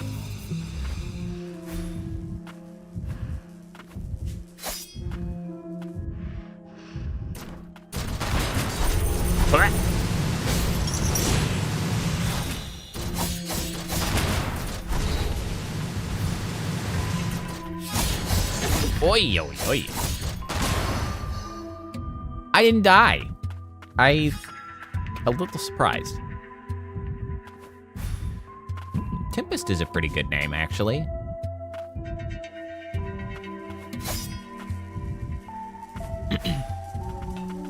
If you wanted to pull in the horror spice, you could also go with, you could go something like a Dark Tempest or Black Tempest.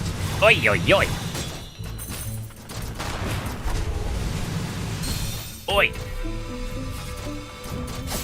Ay, ay, ay, this guy sucks. This is a shitty place to try to fight this guy. Hold on, I think I'm low. Oh, not for you. Oi, oi, oi, oi. Oh my god, he hit me. What freaking ass. Oh my god. How dare he. Oh, I'm so far away from where I was. That's just rude.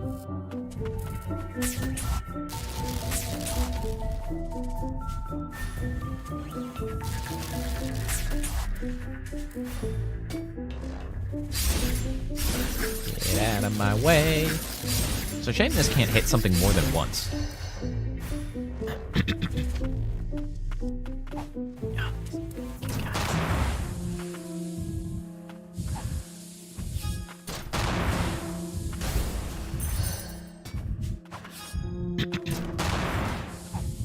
I mean, if it's water, you could also call it the watery grave.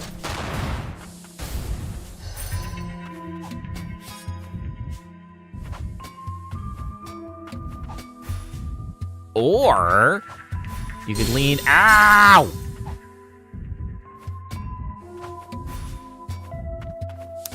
Or you could lean with the idea of a watery grave, and you could call it Davy Jones' locker.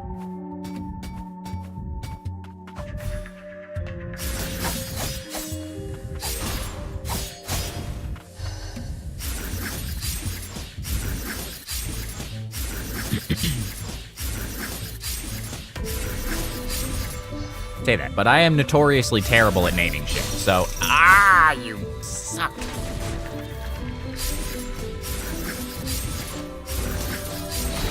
Woo.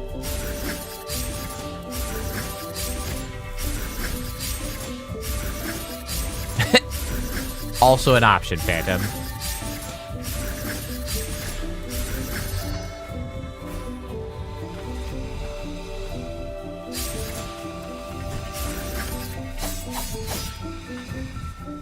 Yeah. Oh, well, that works. There's clearly something in the top left corner there. I don't like these guys, because just by coming into contact with me, it hurts.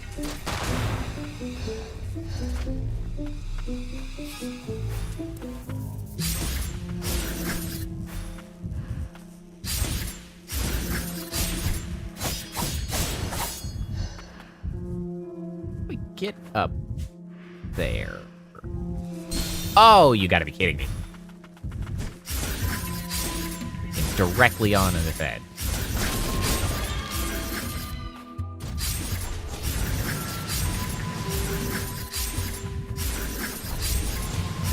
Ay! Ooh, that was close.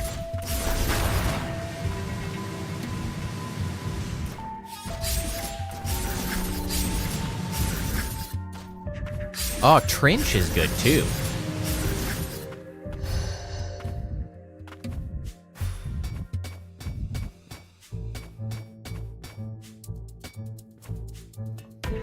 Oh, that's the worst kind of jump scare.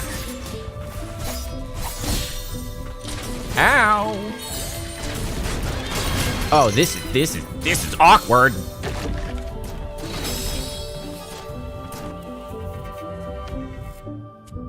Well, I didn't like that at all.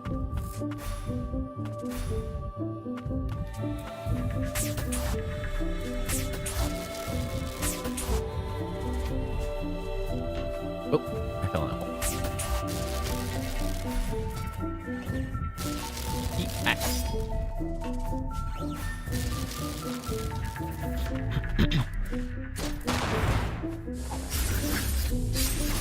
Get out of here.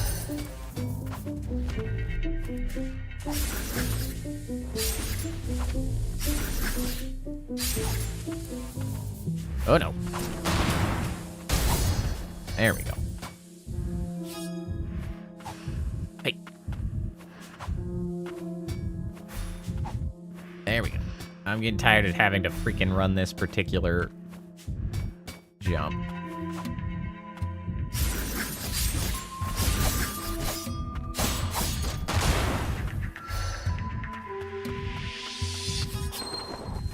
Can I just like run past you guys? Because I don't really want to be here all day. Yeah, kinda. Well, that works. Okay, did I want to go up there? Yeah, I guess I do. It's already blue, so there's nothing there, but it feels like it will get me somewhere new.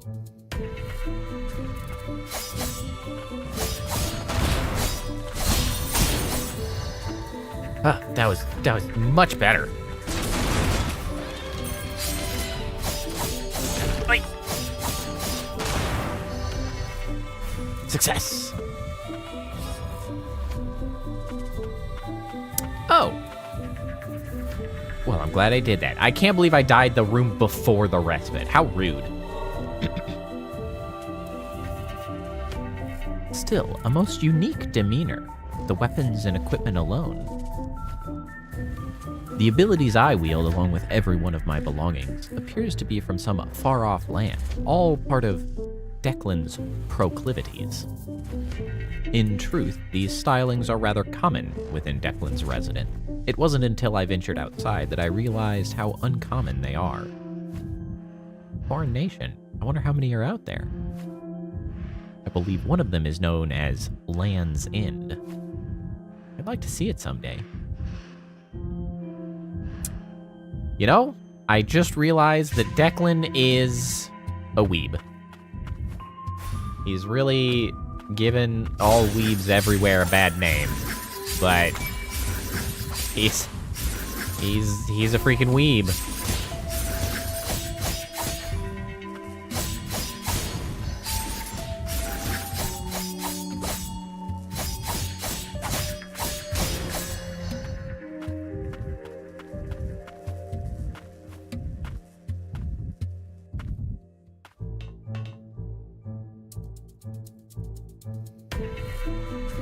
Okay. I don't suppose... No, this side's not the side with the unlock mechanism. Declan's Records, number 78. Fusion with Beast from Crimson Forest. Blight Influence, increased muscle strength, hair loss, mental confusion. Number 79. Combat organism based on number 7. Increased aggression, partial physical mutation. Number 99.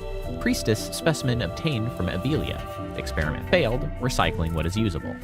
Priestess? How dare you?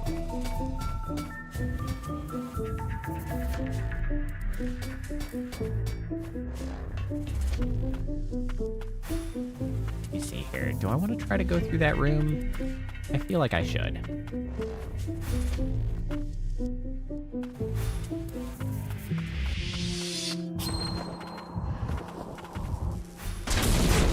You be coming through? Nope, don't mind me. Just passing through.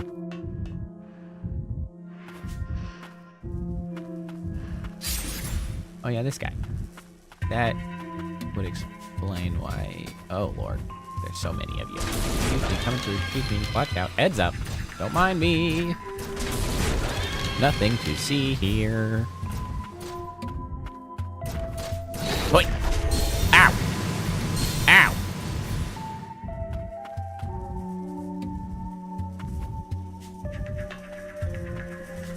It's true. Name it Azathoth.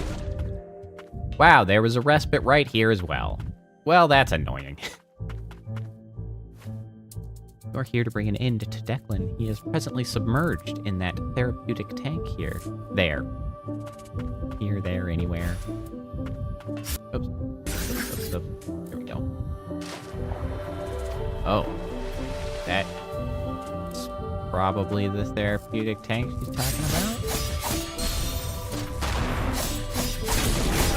Oh, how dare you.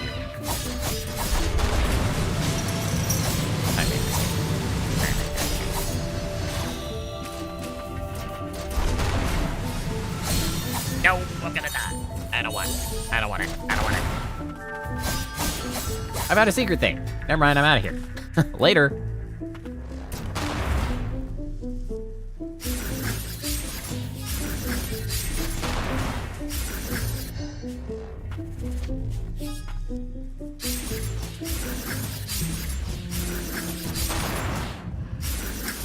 Water-themed Elder God. That's a good question. I don't know which one would be generally associated. Well, I guess Cthulhu is, but that's kind of cliche, isn't it? Recovers 1 HP when attacking. A ring Declan wore to protect himself. Originally an artifact that belonged to the Ancient, it was given to him by House Croft. For Declan, who feared death above all else, it was a prized treasure when he was still human. Cthulhu? No.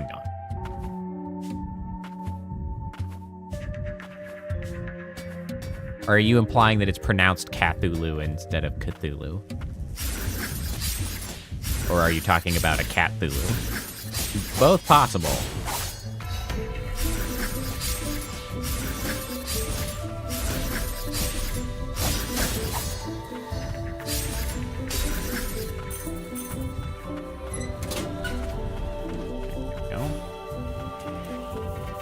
Yeah, cats like Hulu, probably. Boy, speaking of Hulu, can we talk about how much streaming services suck ass now? Really, death of the... Oh, I see. We both came to the same conclusion simultaneously. Understood. That makes sense. That certainly makes sense.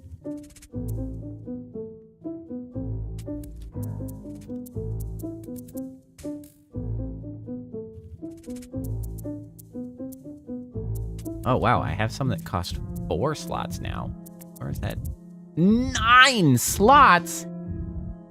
Wow, that is brutal. Okay. You know, did I ever figure out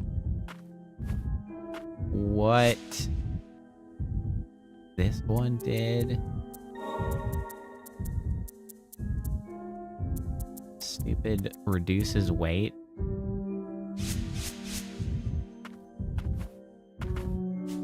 Does it make me jump higher? Okay, so right now, our feet are going right to the edge of this light. If we equip the relic... What about now?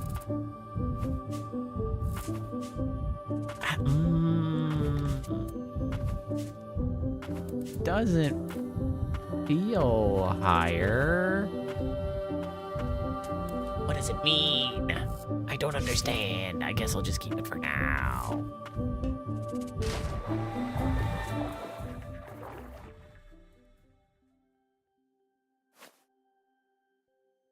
A tuner rat. It is most regrettable that you have been allowed to reach all the way here.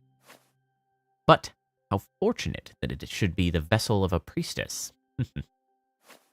Rejoice, for I, Declan, thus declare you a subject worthy of study. Give yourself unto me.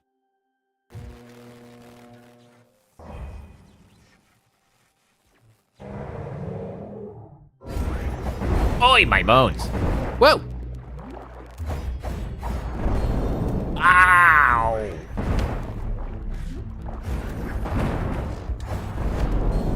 Okay. I mistimed that.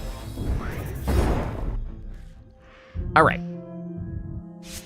Something worth noting. I don't think these relics work all that well now. But that's not very good at the moment. That's not very good at the moment. This may not be necessary. Howdy, Mola. Hello, hello.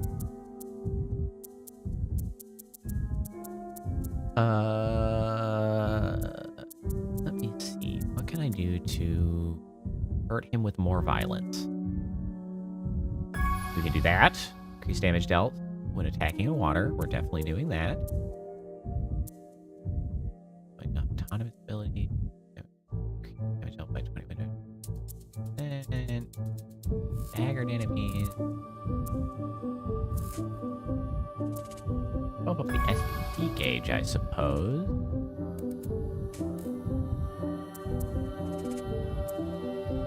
Reduce cooldown, maybe?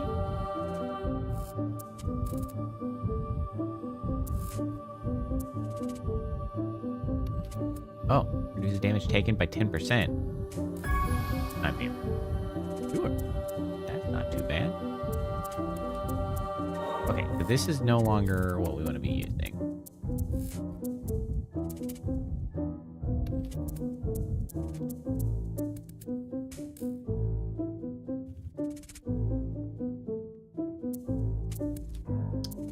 Okay, go at that. We'll go with this. This is no longer ideal either. Okay. Let's go.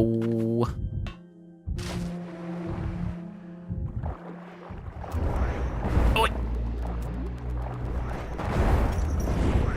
Oi!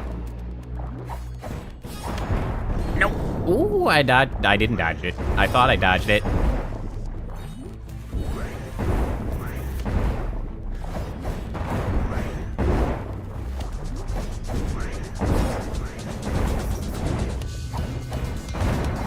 You have a lot of freaking health. Oi! Oi! Staggered. He's staggered. Beat the shit out of him.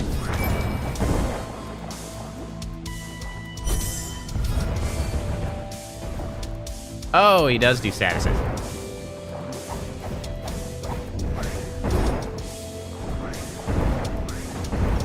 Oh, he missed. Bastard. Ah! Wait. What are you doing? Oh. He's in a scuba suit. What's that? What? Woo! What are you doing? What are you doing? You've really shifted what you're trying to accomplish here, my man. Now you're a projectile boy? I don't like that. No, come back here! Oh, excuse me. Come in here. Huh?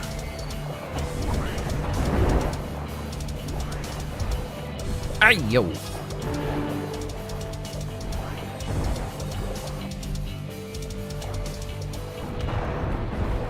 Come in here. Come here. Stop chasing me forever! Wait, can I hit that? Nope.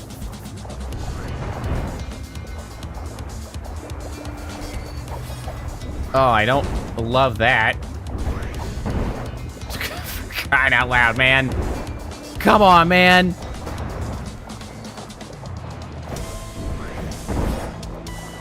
Ah!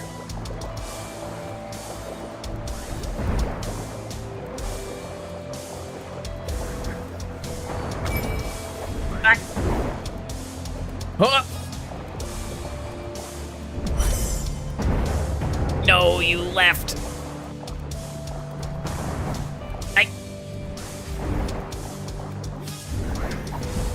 I hate this fight.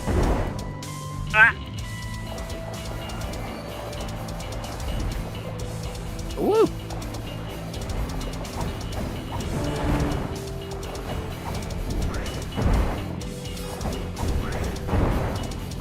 Oh, he's close. Oh. Got him. Ha! Freaking all over the damn place. Is there a second phase? I don't want a second phase. Oh, good, he just left. It's like, wait a second. He's gone.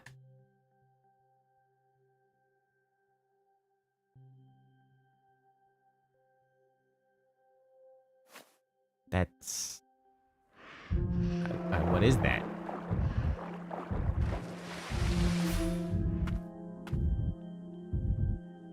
Wait, hold on.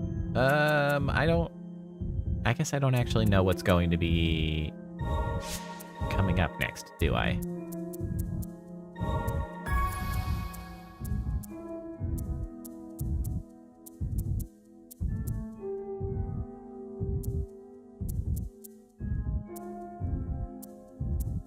Is there any reason that this is, like, actually problematic? This isn't as helpful. But it is also cheap as hell, so I guess I could keep rolling with that. Or actually, here, that. Whatever.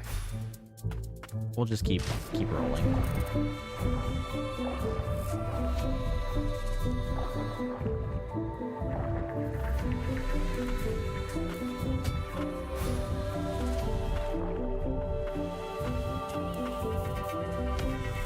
Oh. This is him. Quickly, the restoration device. I must heal this body, heal and strengthen. Damn you, stop, stay away. It is pointless to struggle. Your existence ends here, Declan. Do you know who I am? I am Declan Milius, creator of homunculi. Totally in character. That's what he did. Herald of prosperity to this nation. Why are you so cruel to your own creation?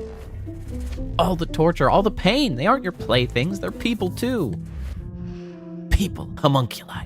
It's all the same to me. Mere stepping stones in the name of science. I have witnessed with my own eyes what comes of homunculi that break free of bondage. Pain, suffering, rage. Do not mistake the homunculi for humans, no. They far surpass any human. And you would make a fine homunculus yourself, able to live on as long as the magic flows. A new species. Declan, you weren't this way before. Why did you turn me into a homunculus?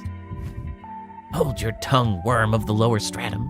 You stand in the presence of my intellect. Hoiga!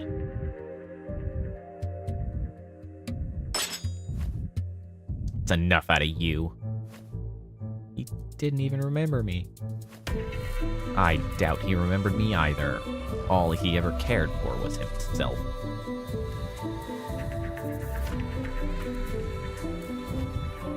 It's a restoration device. Looks like an enhancement module for aquatic homunculi. Motley, if there's any chance you can be human again. If this body can continue to be of use to all of you, it's worth being in. I want to continue to fight by your side. Be stronger than I am now. Lord Motley. Please, Lilac. Did he just call you a worm? Technically, he called the Spooter a worm. I'm sure it's hard to note. It's a little spider boy. But also Panic Worm is exactly appropriate for the circumstance. Oh! That was still some of the best sound. I love those stupid idiots. Oh! Like, this sucks. Man, Cult of the Lamb was a good game. I got a lot of subscribers out of playing Cult of the Lamb. But it was also just really fun. It's just an engaging game for all involved. Look at that hoppy spider. Motley's Torrent. Continuous underwater dash. Pierce through the water with an enhanced Motley. New paths may be opened by swimming through breakable walls. Charging into enemies will cause damage and destroy their parts.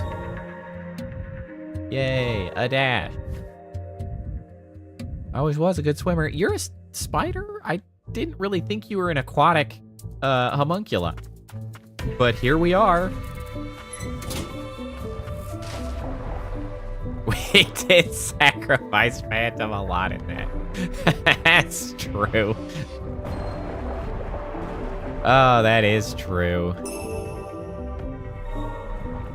Ever the sacrifice.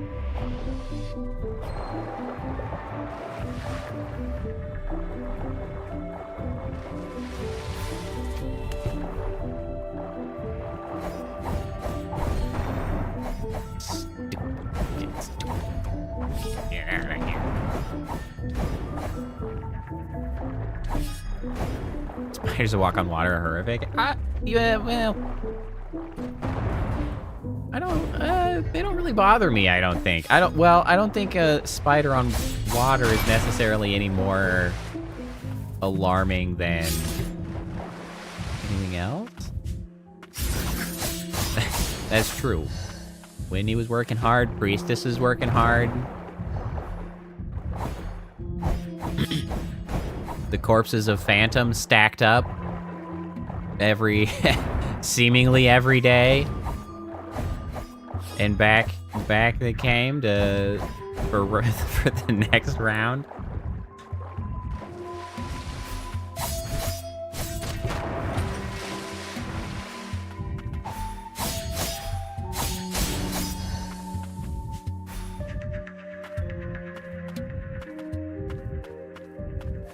Yeah, that was a fun game.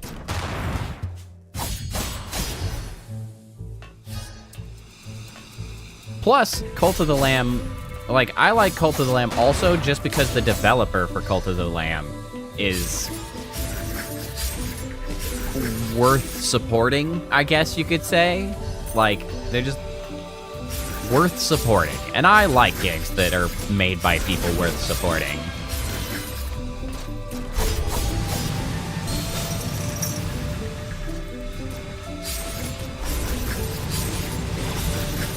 Because so many game publishers are garbage.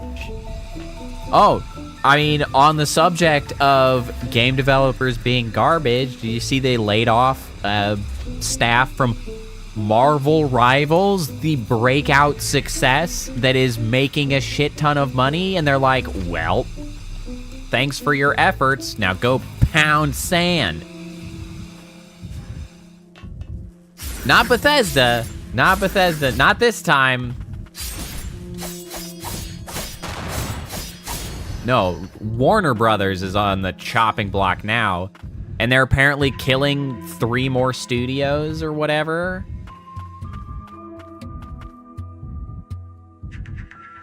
Oh, this connected this way, didn't it? Wait, where? How did I get here? Where did I just come from? I didn't realize where I was. How did I come about being in this location? I was so confused. I swam, I broke a thing, and now I'm here? What happened? I was too busy ranting. Hey, thanks for hanging out, Rat. It's always good to see you. You have a good day. I was like, what time is it in Australia? It's afternoon. Have a good afternoon.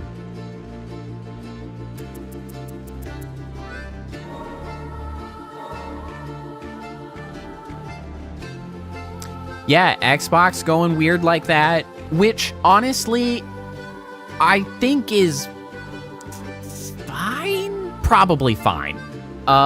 It's probably not a huge impact for Xbox to lean more just into the game space. Mainly because console exclusivity is kind of shitty anyways. Like, exclusivity kind of sucks. The only real detriment I can see would be potentially for, like, dedicated console players, simply because of the fact that if Sony's the only one making console hardware, then they don't have any incentive to make it reasonably priced or good. So, like, that's not ideal.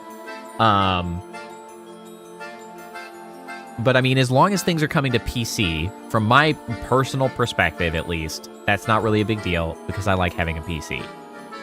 That being said, the nature of the GPU market right now means that buying a gaming PC right now is insanely expensive, which is not a good outcome. Well, and that's, I think PC being a new thing is great. I think that's super, especially with, like, Steam machines, Steam hardware, and Steam OS coming. Like, I think that really helps support the idea of PC as a console, right? Like, if you have an operating system you can put onto, onto like a simple hardware and then run that, like, that'll be great. So for now, Whitney, like, for now, my primary concern is once stock of old video cards run out, because of the fact that the way GPUs are being manufactured right now, they just stop manufacturing the old ones when the new ones come out, and then they just don't have enough. One, you're forced to buy the new things, which aren't really that much of an upgrade, NVIDIA, and are way too expensive, NVIDIA, and don't have nearly enough stock and thus are getting scalped, NVIDIA, or just being scalped by the board partners themselves because they realize, oh, well, the MSRP is $750, but we could just charge $1,100 and then blame it on a hypothetical 10% tariff? Yeah, that makes perfect sense. Thank you, Asus, ya ass. Nobody puts the ass in Asus like Asus. But I have concerns for the way the GPU market is shaping up right now. It's in a very, very precariously bad state right now. So I don't know what's going to happen. I'm actually kind of like looking to Intel to help, which is not something I thought would ever happen. But like, please, Intel, save the GPU market by printing more cards that are good enough.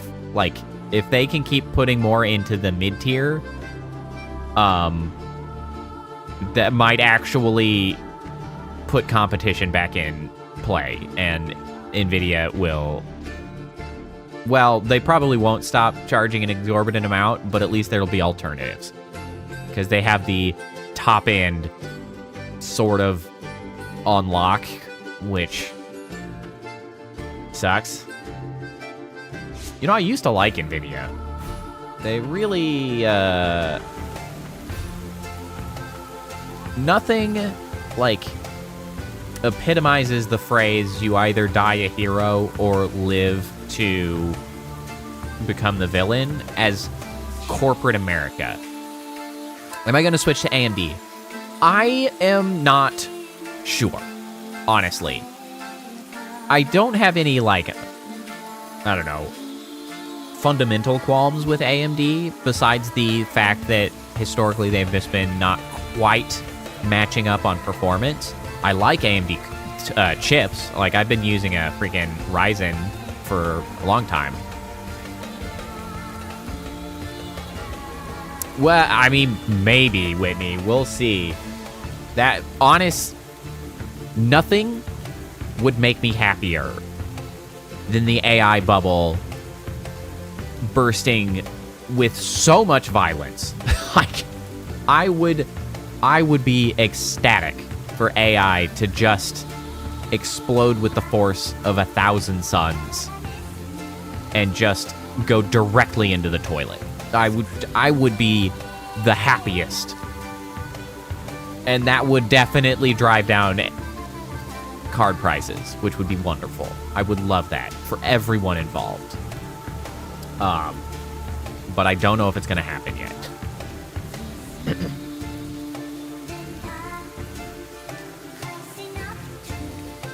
They did. I hope that it's enough, is the thing. Like, I hope it's enough. I don't know if it will be enough.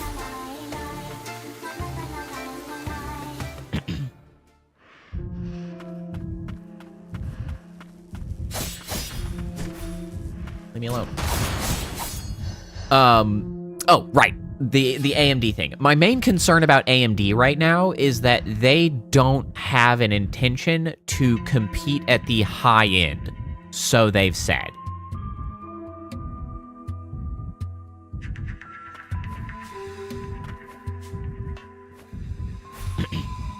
And so if performance like is satisfactory from like the 9070 XT, I might switch. Even more so the cost of performance. I guess actually what I should be doing right now is finding these little things that I can break now. So that's my concern with AMD. Those flyer things, yeah, they're not great. I don't love it.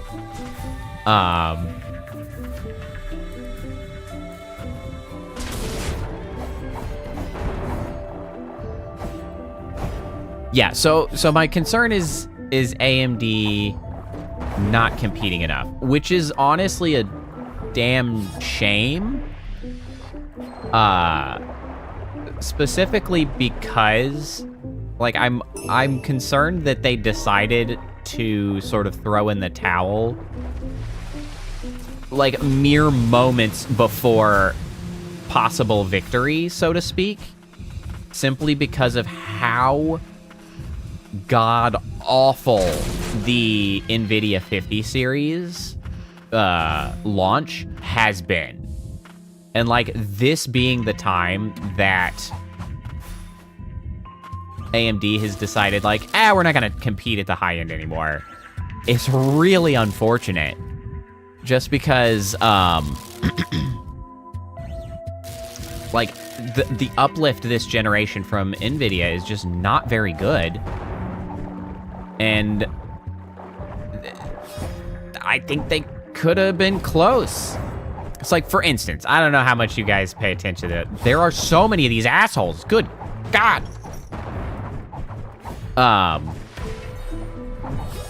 But the 5080 came out. Well, 5080 and 5090 came out. And the 5080 actually is about on par with the AMD 7900 XTX, which was last generation's flagship card. And, like, that's pretty good, right? Like, if they had any degree of uplift on their flagship card, AMD, and they chose to put out a flagship card, and even if it was, like, 10 to 15% better than their last one, like, that means that it is better than their 5080, and they could price it competitively and sell the living shit out of it. Like, by all accounts, NVIDIA cards simply do not exist right now. They made like 8 of them, and then they said it was a release. And so, like, I don't know. I am completely unfoundedly still holding out hope that they will be putting out a card above the 9070 XT that will actually compete. And what they meant by high end was, like, they didn't intend to compete with, like, the 90 level, the 5090, because the 5090 performance is quite good, but they're charging $2,000 for it, and they're just brute forcing it with power, essentially.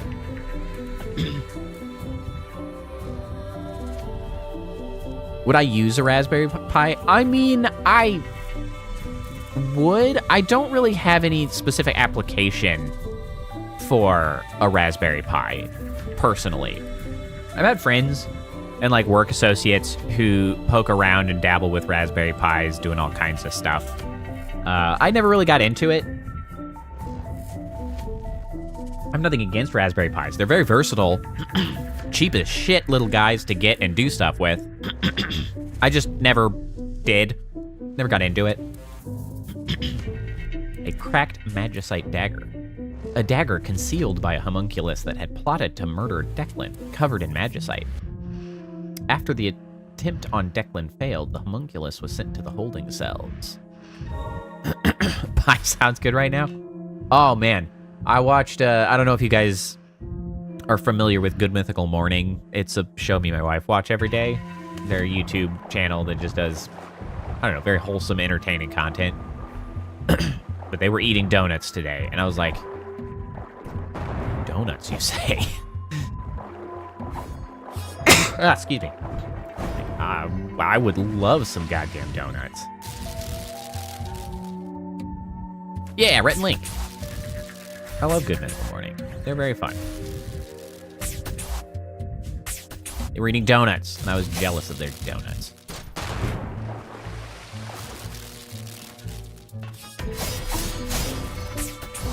Okay, so I haven't gotten everything in this room.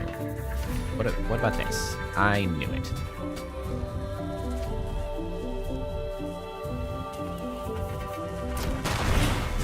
Do I have Krispy Kremes? Yes, we have Krispy Kremes. I see what you did there.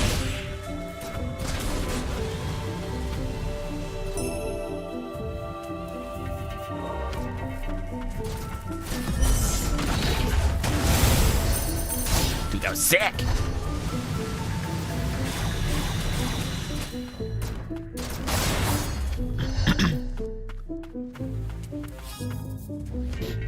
Yeah, the international darts might be my favorite as well. So, on the subject of donuts, Krispy Kreme, though, notably, I bet Whitney is typing something that auto-corrected Krispy Kreme that way. Krispy Kreme spelled Krispy Kreme for reasons I don't know, actually. Krispy Kreme has, I think, the best glazed donut. If you just want a regular ass glazed donut, I don't think it gets better than like a fresh, warm Krispy Kreme donut. Their glazed donuts are absolutely top notch. They are the peak of the donut world in that regard. Their specialty donuts, I think, are not as good. I don't think Krispy Kreme's hold up to the same standard, like their own standard, once you get to the other stuff, like your Long Johns, your cake donuts, your old fashions, any of that stuff. Yeah, like the maple bacon, I don't think Krispy Kreme holds up as well for those donuts. We actually have a local donut shop that just opened up recently, very close to us, and their glazed donuts do not compete with Krispy Kreme, but the rest of their donuts are vastly superior, and it's a very pleasant donut shop. Specifically because, you know, with like a lot of the specialty donut shops, they differentiate themselves by trying to be like the world's fanciest donut place, where you get donuts the size of your head that cost you like $6 per donut. I'm sure you all know exactly the donut places I'm talking about. I have not been that big a fan of those because it's like, they're fine, but like they're never, they never meet that bar, right? But this local donut shop didn't go that route. They just masterfully execute regular-ass donuts, and then they charge not very much for them. It's like, I go over there and get like half a dozen donuts, because any more than that, honestly, it's already irresponsible. Any more than 6 donuts is simply irresponsible for just me and my wife to eat over the next couple days. But I don't let that stop me. And it's like, I don't know, $8.50 or something for 6 donuts, and they're all different kinds of donuts. It's such a good deal. And they do, in fact, as you mentioned, Scobalts, have cronuts. Man, I had not had a cronut until relatively recently. I mean, sometime last year, probably. My wife had gone to visit some friends in a town over, and she had stopped in like a local bakery there while they were there. And they brought cronut. Well, she brought a cronut back for me, and I was like, this is a revelation. Like, it was so damn good. I love cronuts. They're very, very good. But yeah, like my local place even, actually just a couple weekends ago, I went and got us donuts. And on the weekends, they do more specialty donuts.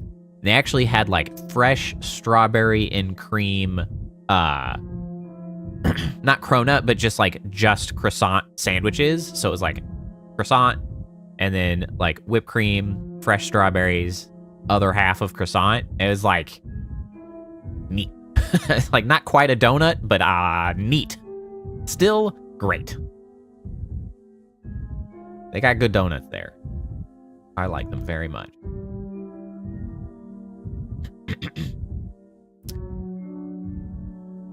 Okay, so I guess it's down here that I had a bunch of... Final Planet's been named by Snowy. Lanceolata? Lanceolata. I can dig it.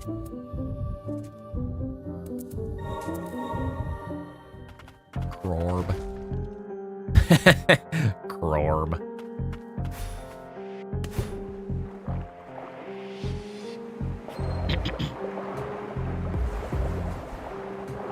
Oh, those are it's poison. I forgot. I forgot about. Oh god, and it's a mimic. I forgot about that too. Dear Lord.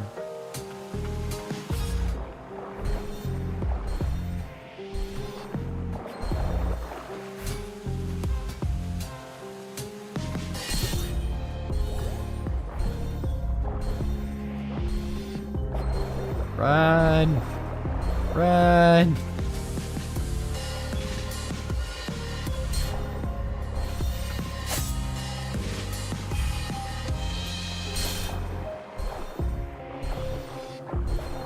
Oh shit, oh shit, oh shit. Heal, heal, heal.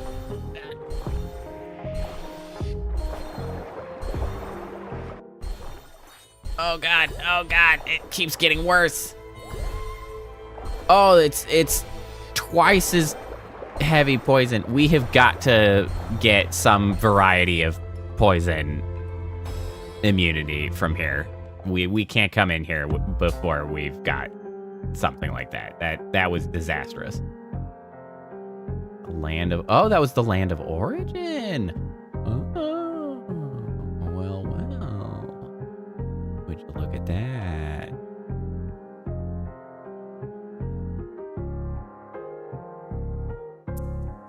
Hold on. Well, I'm gonna come here real quick, just because. It's other way of saying shrimp.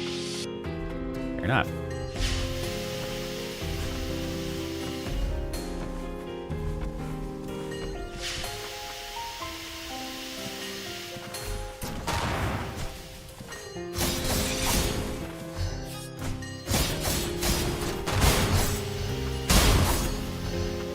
All right, let's find us some other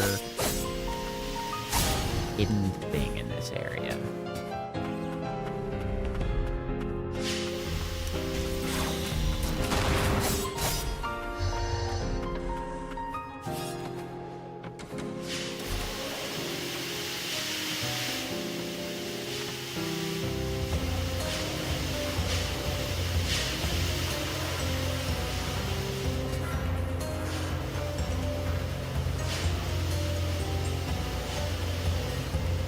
Big room. There's a lot to try to search through.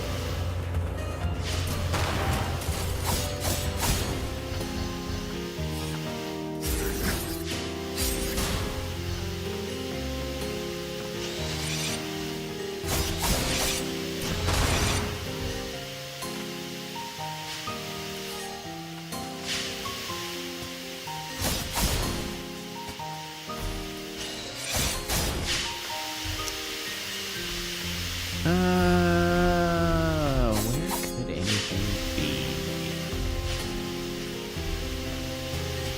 And maybe it's not really worth coming back to places like this until I can be more confident I have all of the potential tools at my disposal. Because I don't actually know what I could be missing.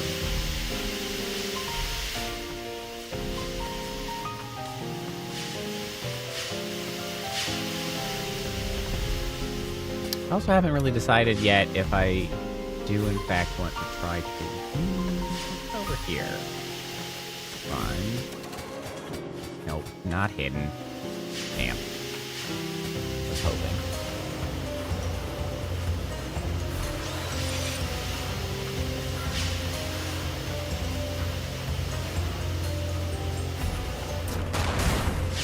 Out the way. Ow! How much I honestly have no idea. I don't actually know how long this game is, and I haven't looked or checked just because I don't really want that to indirectly spoil anything. So like I don't know. Honestly, the best information I have currently to sort of make any kind of judgment is that basing it on the stat bars, assuming that at some point late in the game I could likely get my HP bar to that top or almost to the top. Having my best equipment right now for HP, I can get a little over halfway up the HP, like max HP bar. So does that imply that I'm halfway? Does the scaling increase over time? So technically maybe I'm a little closer. You know, it's like...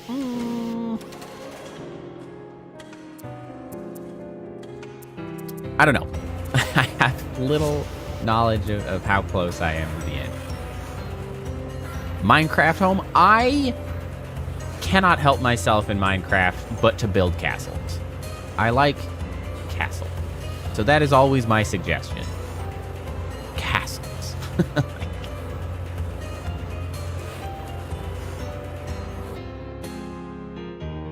Have you considered a castle?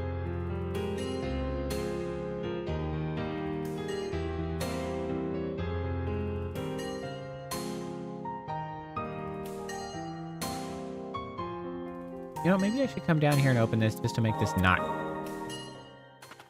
brown anymore.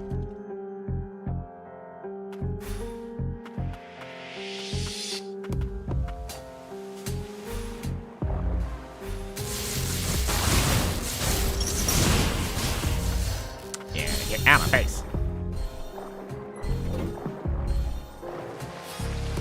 Yay, now it's done. We did it.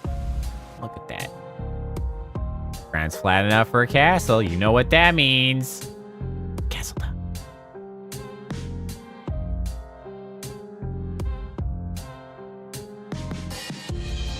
Ah, yes. Here we go. Here. It's the fastest way to get there. I guess I gotta go. Wait.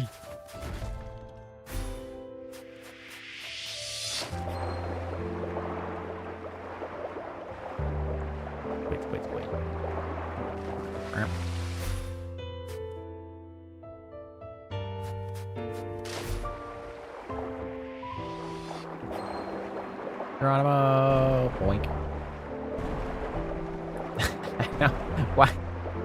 I think it's so funny that the spider is the one that gives me the underwater dash. I really did not see that coming. Frosted State Ruins. What the heck are you? Ah, my bone! Oh, God! Oh, my God! So, there's no iframes after being shot in the face. I notice. There's no invulnerability window. That hurts my bones. That's really the first time that that has ever come up. Actually.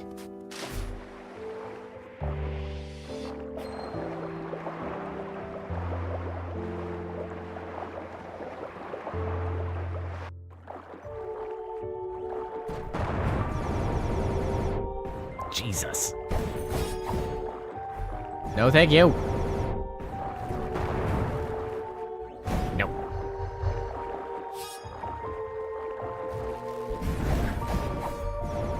No. Oy, oy, oy. Saved it. Oh, you know what? I'm a dumbass. I need to go to town and spend some of these materials. I haven't actually upgraded shit in forever, and I have so many materials to do it.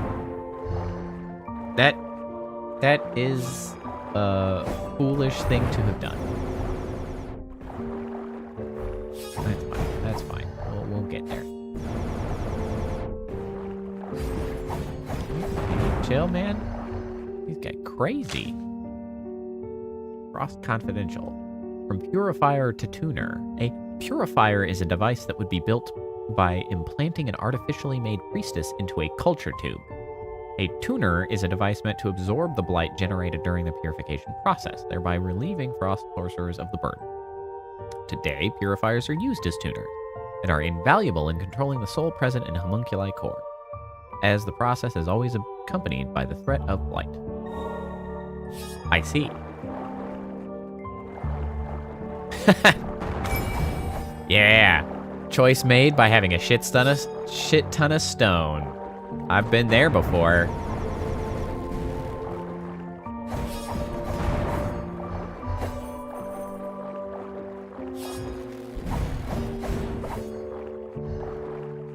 I don't suppose you want to give me a respite, eh? What is this? Why are you so shiny? I can break. Ay, ay, ay. Oh, my bones! Dear Lord.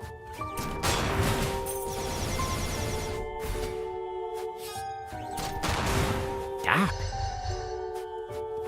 Mining out.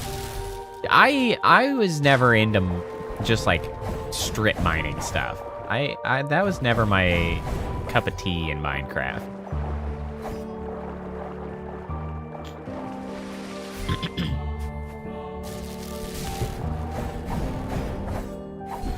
Ow.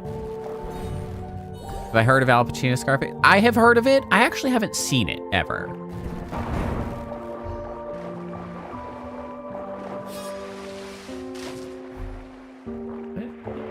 What's going on here? Oh. I'll be damned. Special alloy core. A core developed to withstand the depths of the lower strata. The cores of homunculi that have gone berserk, called inert cores, cannot be removed. It is most rare to find cores that have remained intact in the land of humans. Well, neat.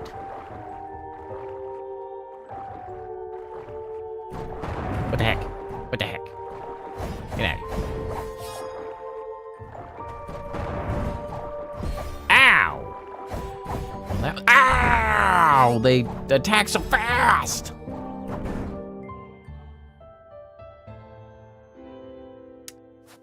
Well, might as well go back to town, I guess. Thing is, I have been unceremoniously murdered without finding the respite that I sought.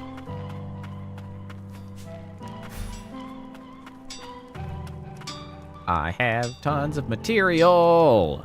Oh, yeah. Oh, yeah. Increase max hit points by 20. Please. Yggdrasil bracelet, you say? HP, defense, kill potency. Those are some big ass numbers. Central stratum bangle. High defense. Don't mind if I do.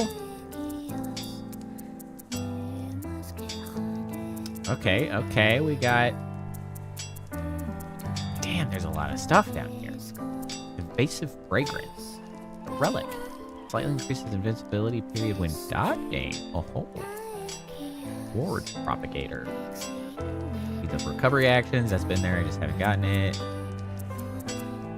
Base increase on defenses. Base when afflicted with status attack. Base LB. Base attack power.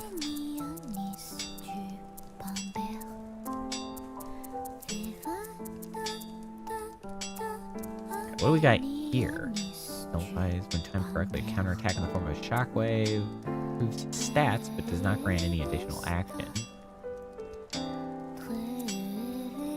Press RT to activate a barrier that momentarily nullifies enemy attacks. While it offers only a brief window of defense, 3% HP is regained when timed correctly. Interesting. Very interesting. While it offers only a brief window, an arcane instrument used for protecting oneself from an enemy's assault. It is said that a prayer ring lands in to serve as the blueprint for the character. Alright, I don't think I need that just right now. I think I'd rather have a couple magic vials. Bump up my relic resources.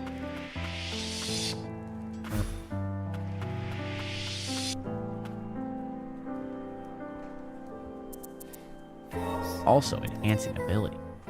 We can enhance the axe. We can ask them some questions.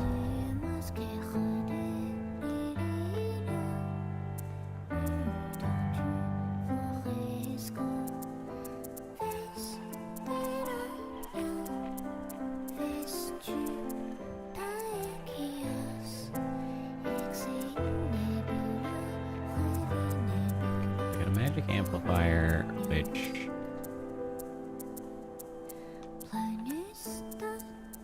only works on these two, which I don't really care about very much.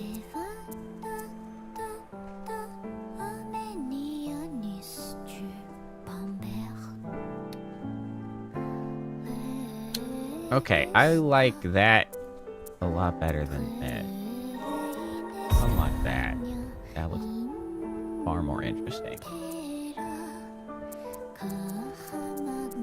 Oh wow, that would maximize barrage. That would put it all the way to five stars. That's a special alloy. Okay, that's also a special alloy core. So I can either bump that up or this. Power, rate, break damage. I think I'm gonna go with that. I mean, partially just because I can get it up to 5 stars, and that's pretty cool. Look at that. Fully enhanced, so shiny. And then this one, we can still upgrade with the alloy amplifier. That increases power, damage, and cooldown a little bit. Excellent. Okay. And then we want to shuffle it up. Necrotafea. That's a good name. That's a cool name. So we got the Houston. Then we'll switch to this. Yeah, power's up, speed's up, AoE's up. Everything is up. This is just better now. Switch to that.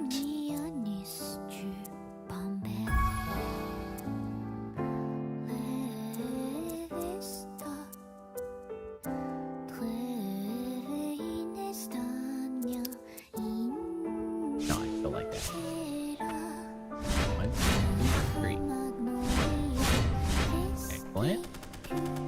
Oh, damn, that's a fast attack speed now. Holy smoke. That is relentless.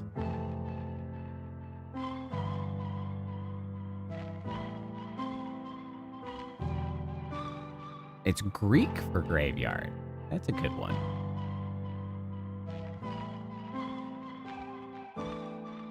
Okay, back we go. Honestly, maybe in this underwater section, our new improved gun will be an effective addition to the toolkit. I didn't equip the new weapon, or the new bangles. Hold on, go back. Go back, go back, go back, go back. Equipment.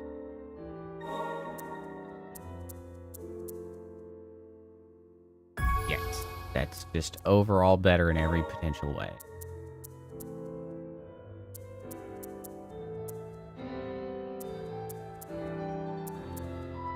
This reduces attack by a little bit, but it does bump up the defense. I think I'm good with that.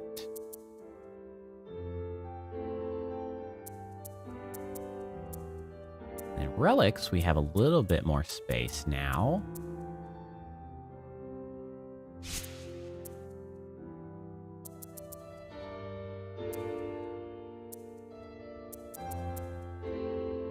I really wish I knew what this did. I just don't know. All right, what is gonna be the best stuff? I have 6 slots.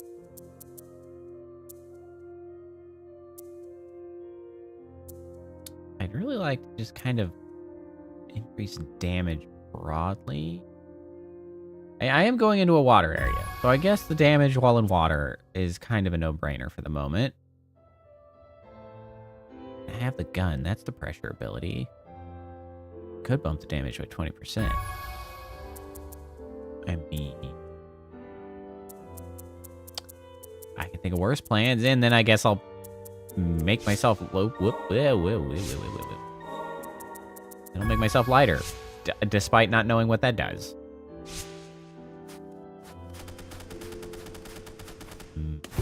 That's probably going to do so much damage. Maybe. Couldn't get too excited.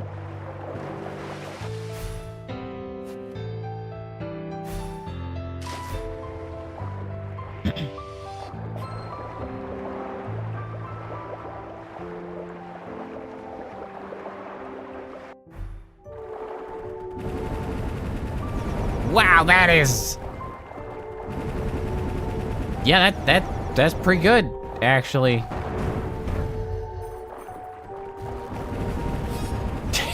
Jesus. Crazy with it.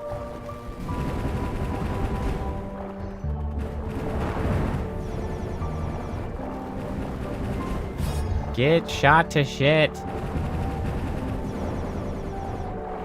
Suddenly it's a shmup.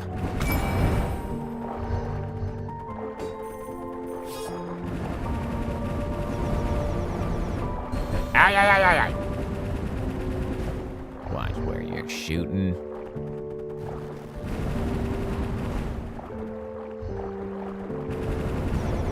Ay. Nope. Nope.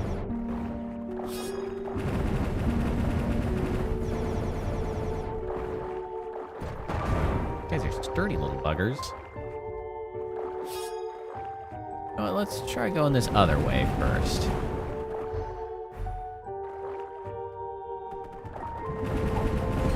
Ah, ow.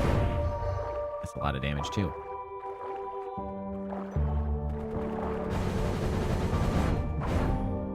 No, thank you.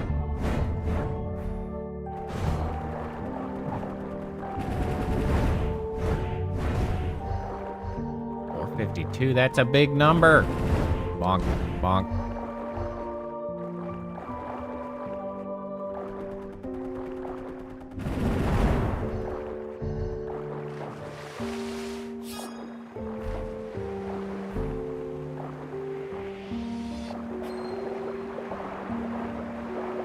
What is up here? The whole new go up here?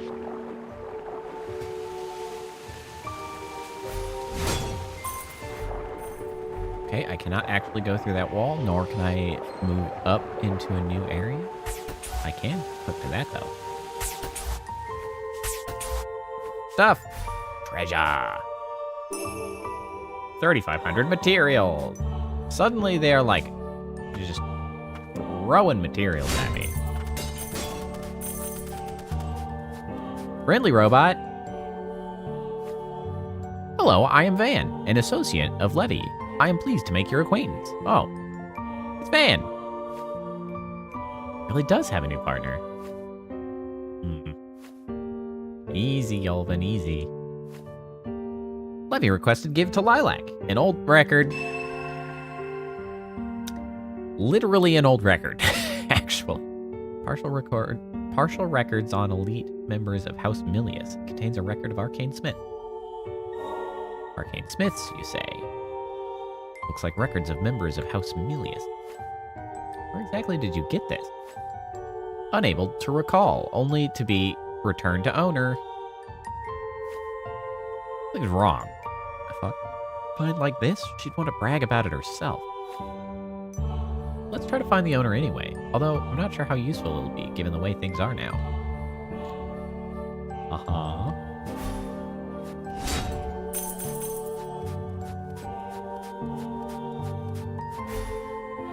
Okay, well, that's something. I wonder if I can take that to the head smith?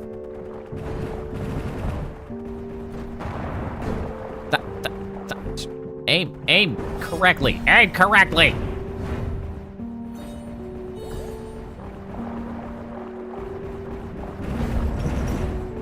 Oh, right. That's not a Chai Karapa.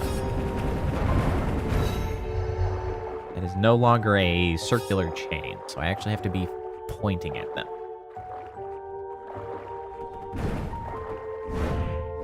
Bonk.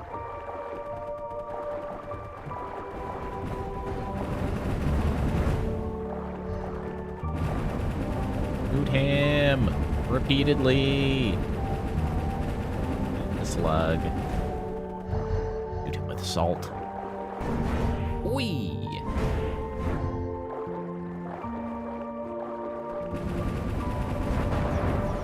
Hey! Watch out!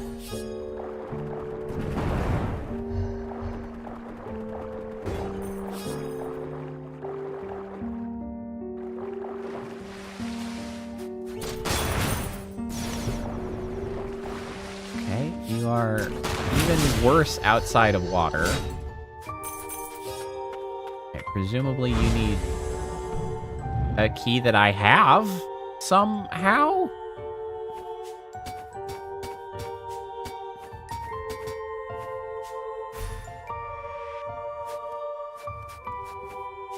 Can I climb this wall?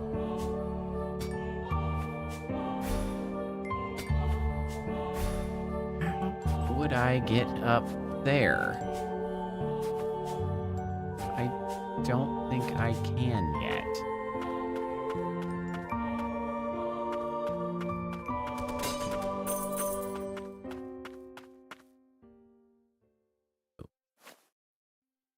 Frost homunculus. Her core looks like it's still intact. Doesn't turn mutant either, which means get to tuning. Yay!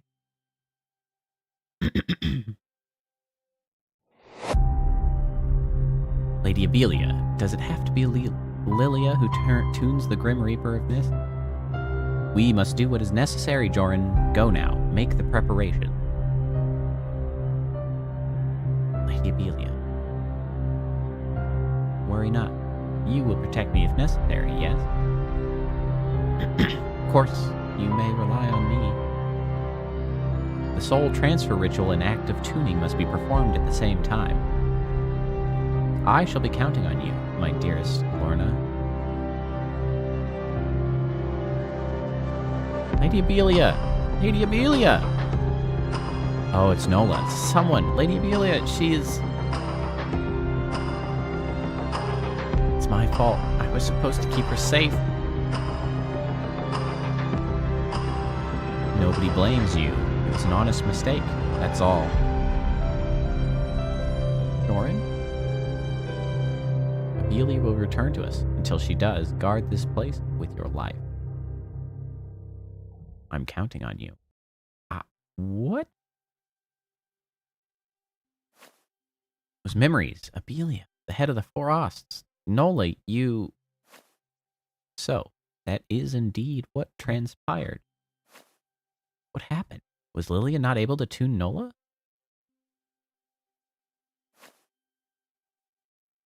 Lilia. No, a Frosta tuner? I was raised by Lilia, but not here. It's good to meet you. Grim Reaper of Milius, have you come to finish what you started? I bear you no ill will. As a matter of fact, I have no memories to speak of.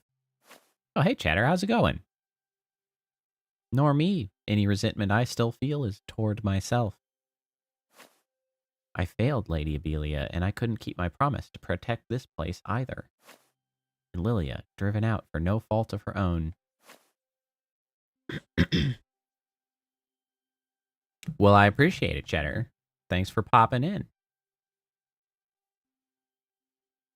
There's nothing left for me in this world. I wish I could cease to exist, but homunculi cannot harm themselves. We still need you, us and the other surviving attuners. Survivors? House Frost still lives? They're alive, but they're still in danger. It's Gilroy in the upper stratum. We're trying to stop him.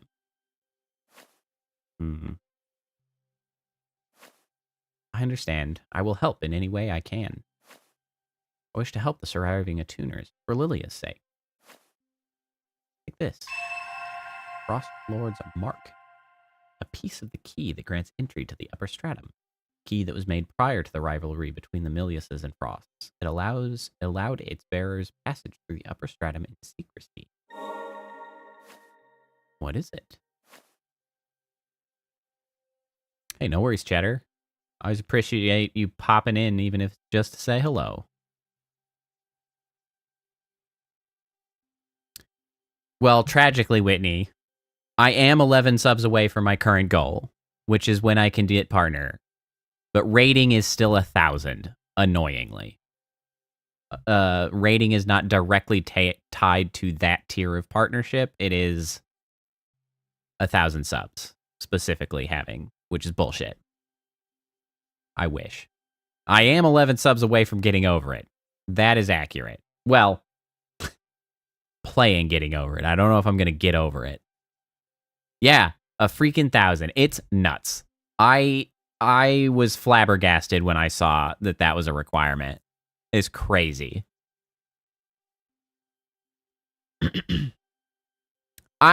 That being said, I still am flabbergasted at how many times I see streamers and VTubers especially like posting up their details and stuff.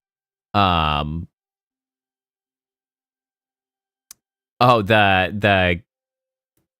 interviewed game, the going to work. Yeah. How many VTubers and stuff I see posting up their statistics from their YouTube like channel analytics, and they're like trying to get those like the watch hours, and they're like you know, they're struggling to get a few hundred or even 1,000 of the watch hours required to get partner, but they have like 2,500 or 1,200 subscribers, and I'm like, where are you finding these subscribers? Like, how did you get these? I don't understand. I want subscribers like that. Like, I have people to watch. I just need 11. Somebody send me 11. That's all I'm asking for. I just don't get it, because it's been so far away from my experience. Where, like, I have reasonably consistent watch time. Like, I have the required 3,000 hours of watch time. I just can't find any new people to, like, subscribe. They don't even have to show up. I just need them to subscribe. Just spare me but a pittance of your clicking. Click subscribe and never pay attention to me again. That's fine. I just need 11 of you. Just 11 of you. That's all I ask.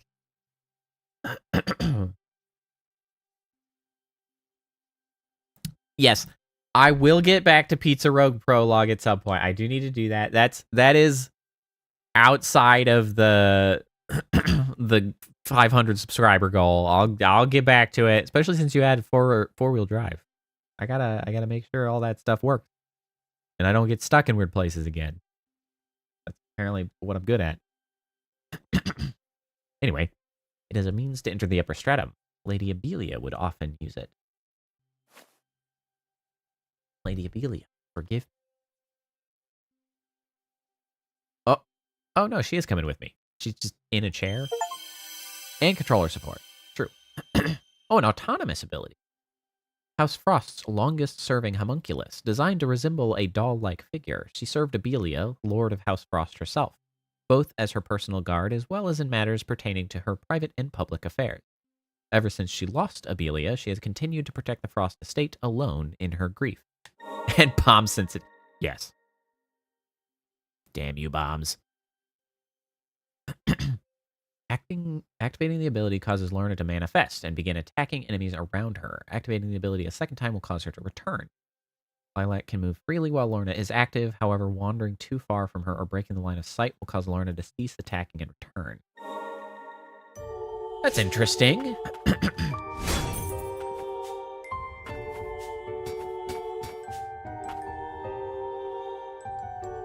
Okay, well, that was quickly cleared. Stuff! Oh, that's not the right button. Excuse me. Suddenly I have a scratchy throat.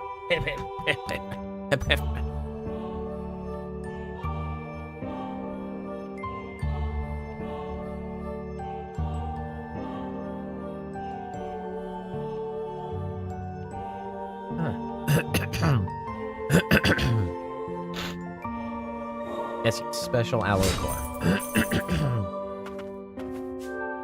Aha! More secrets. How is that not all of the secrets in this tiny-ass room? What more could there be?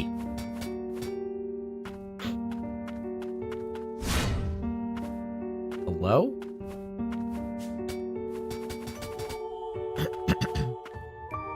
Oh, it's because the space below this is considered the same room.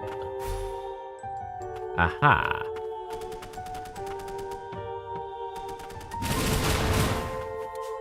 Running, running, running.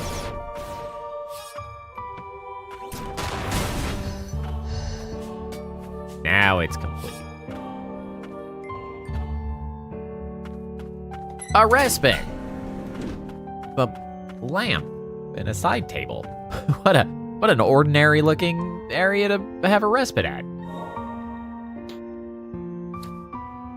Lady Abelia was trying to revive the ancient. She used to be a kind, gentle soul.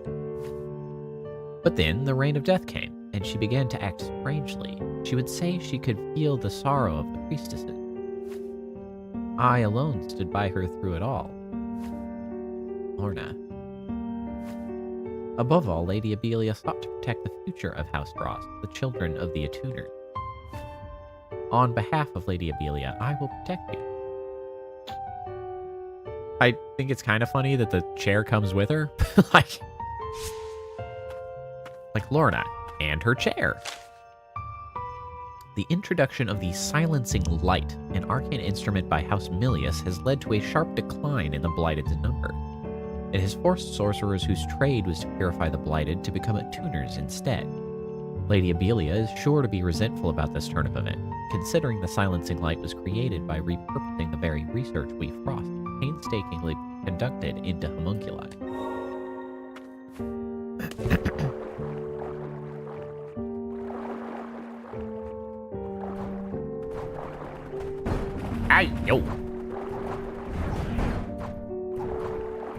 Watch where you're going.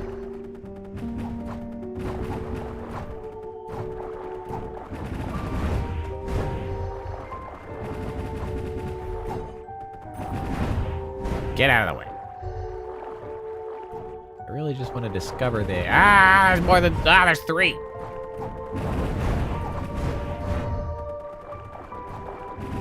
There's too many dudes.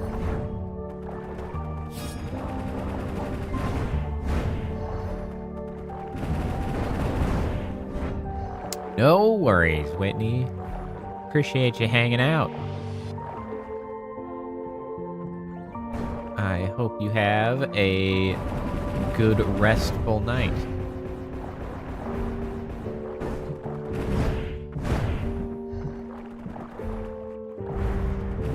What? That's right. Half the purpose of it.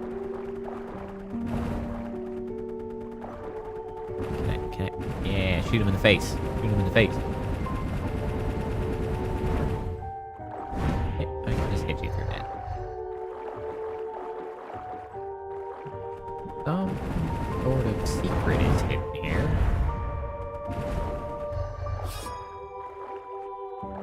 But where?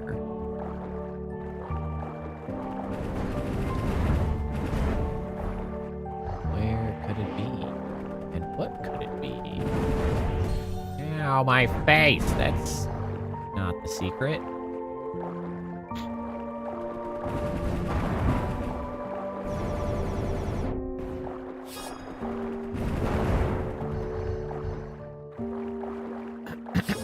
Where could it be?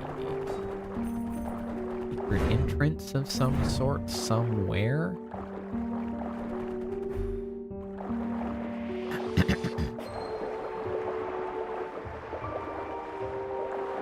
Time to drag our face across all the walls.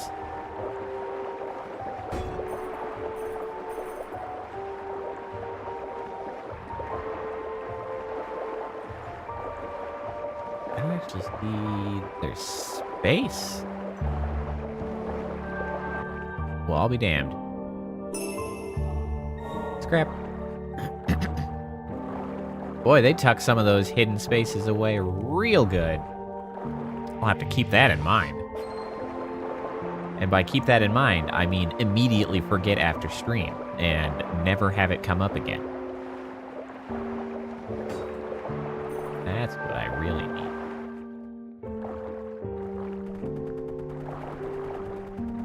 What's happening? Why are you...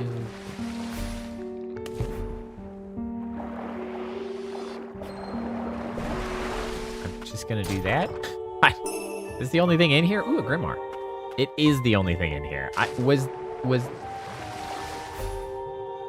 that supposed to be done some other way? How? What is the point of this? Why is there so much extra space over there? Well, whatever. I got everything. I'm out of here. You are on your own.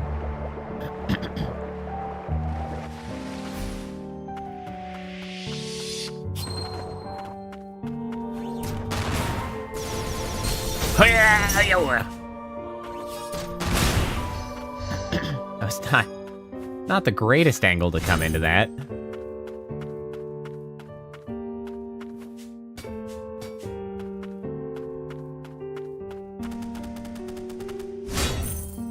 The loot.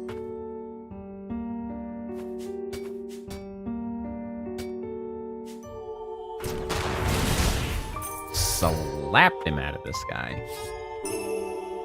Abelia's bracelet, an arcane instrument that belonged to the Lord of House Frost. A gift from House Milius as a token of friendship.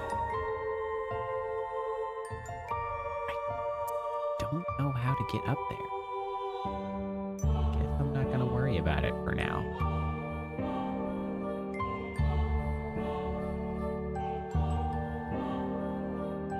Okay, is there any other space that I know I can do something with? Water.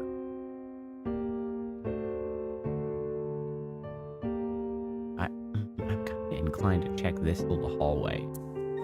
Simply because if I can solve that, then this whole district is done, and that feels like it would be satisfying.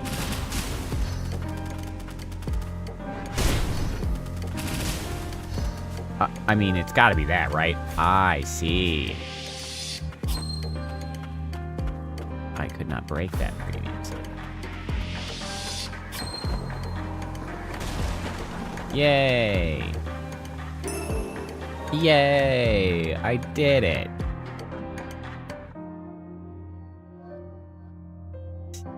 Back to that one that I was at earlier trying to figure out what the secret was.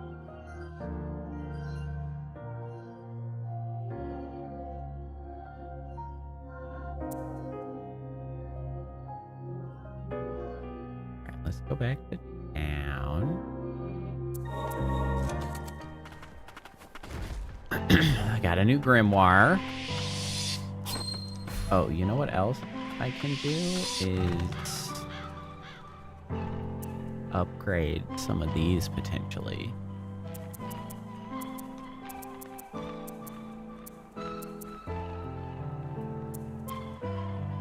Unable to enhance further. Okay, so that doesn't have a plus. Hey, thanks for hanging out, Phantom. Have a good night. Get some rest. I hope you feel better.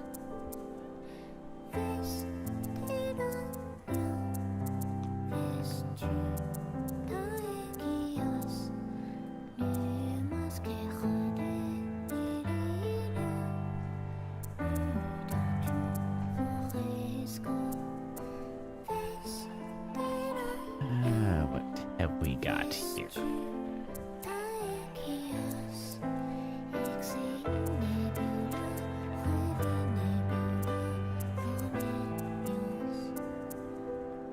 Damage taken. That would reduce the slots. That's relatively appealing.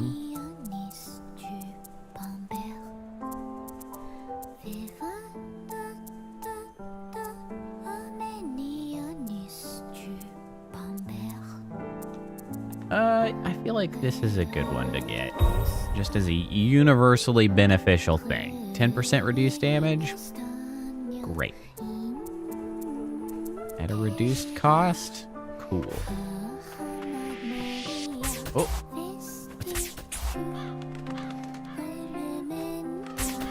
Let's go somewhere.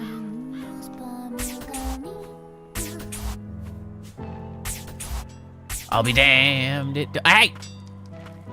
How dare they? I was doing her thing.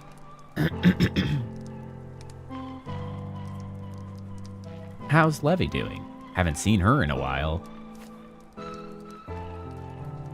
I have something from her here, but I don't know who it belongs to. That's left it with you, did she? Yeah, something about Milius residence. Suppose there's no point hiding it. My name's on there. It was a long time ago, back when I was younger. I used to be an arcane smith for House Milius. I had no idea. House Milius arcane smiths were considered the very best in their field. In this world filled with blight, we thought the homunculi, the culmination of all our arcane engineering know-how, were our only hope. But no matter what we did, how many times we ran the experiments, how sturdy we built them, the blight would still get them in the end. Why wouldn't it? Homunculi are just the same as regular folk. The blight originates from people's hearts. Ain't no running from it. As long as you got one of those. One by one, the homunculi started to succumb to the fumes and began attacking the humans. I lost a lot of my friends back then, so I decided to get away from it all. It was why I never wanted Levy to become an arcane smith. Why I'd always stop her going out. I'm a damned coward myself. Milius, huh? Did you think we'd hate you if we knew?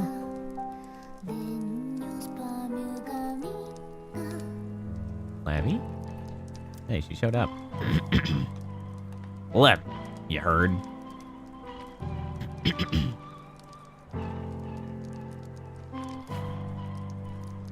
You joined House Milius because you wanted to save people, didn't you? Why you became Old City's arcane smith, too. Who do you think taught me to help people? Watching you all that time made me want to help, too. If I did my part, I thought we could all find a way to keep living in this crappy world. And if I ever have to make a run for it, I can run twice as fast as you. Heck of a tongue lashing. She's right. Everyone here's alive because of you and the arcane instruments you've made. This ain't how it's supposed to be. Bunch of kids picking me back up. Thank you, all of you. I'll never forget the folks that suffered because of what I did. I'll carry that forever. But I'm also going to make sure I keep swinging this hammer like there's no tomorrow. And train Levy to become an arcane smith? I'll think about it. I was curious about those records, but I wasn't sure how to ask. Glad I gave them to Lilac. Could have just told me, you know. Kind of embarrassing. Oh, that's right. Here. Thanks for everything.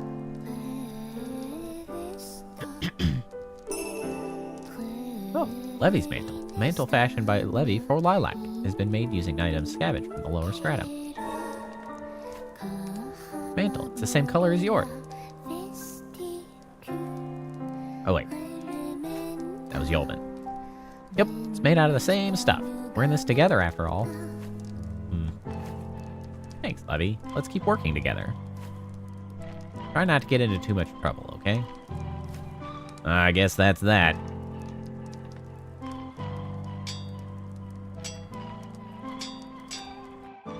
How do I change a tire?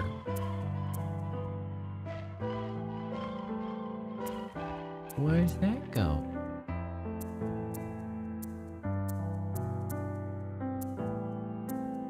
I don't understand. That's not under equipment. Fire bangle, lunar bangle. Damn! That lunar bangle is big.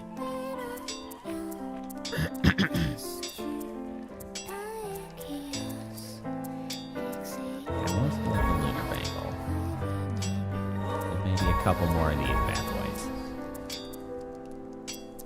Oh, I could also buy special alloy parts. I should have considered that. Oh well.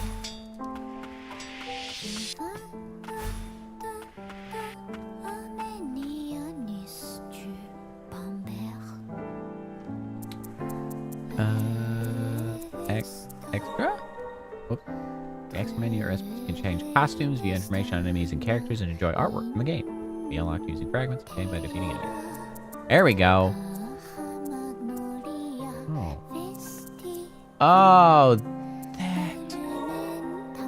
that's what the fragments are for. I had no idea. Oh my god. I have so many of them.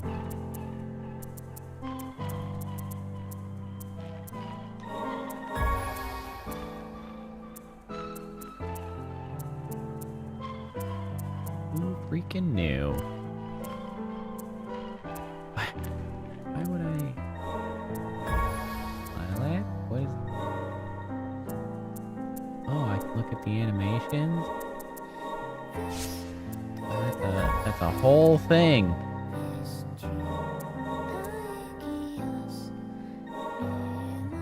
Collapse. Get up. Oh. Kinda neat. I like all of the animations in here. More different Nola. More different Nola. More different Nola.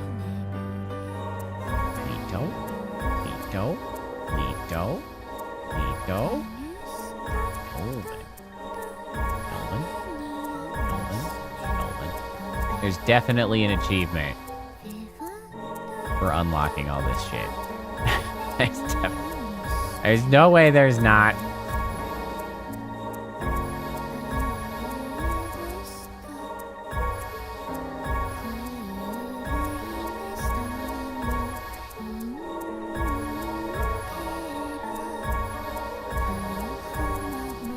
got them all. Huzzah! Well, I'm sure there'll be more. Damn. Cardboard. What are these? This has lots of color. What am I looking at here? Oh. Neat. This is the pricey stuff. Character design. Oh.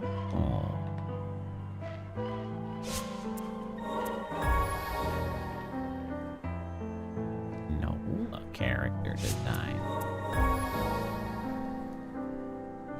Ito.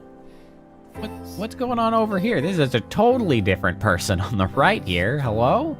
I mean, I guess that's what design means. They're trying stuff out.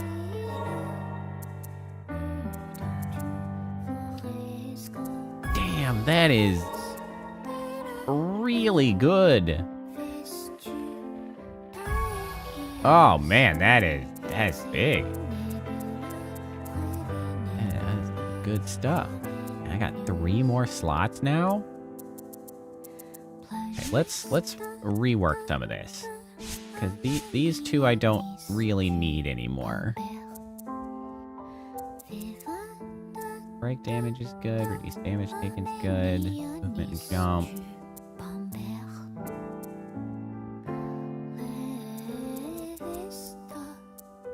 I could actually equip Declan's rings. Well, that could be huge, actually. Does the pressure ability count for that? This requires some science. We must learn.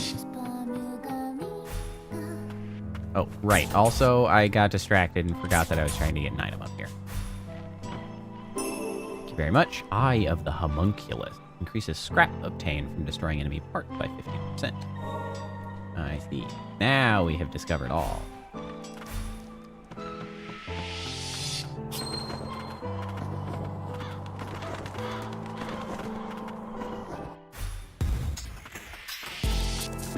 Okay, if you'd be so kind, please damage me. Thank you.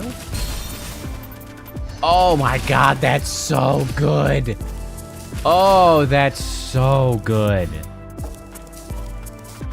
Look at this. I take tiny amounts of damage because this is the starter area, but like, you just get slapped around, get slapped around, and then just shoot him, and the health just skyrockets. Every shot is a health. That's incredible. That's incredible. Oh, the health drain, you're so good. Oh, this is a game changer. This is a whole new world right here. This changes everything. I could almost get rid of my, I could get rid of my health, my healing increase stat altogether, because I just don't need to heal anymore. I could invest that into other stuff. A new fantastic point of view. That is correct. This is fantastic. All right. Well, with that exciting discovery, also the fact that apparently I've been dropping frames recently for no apparent reason, I think that will be a good time to call it for this evening. What a good game. God, I love the Ender series.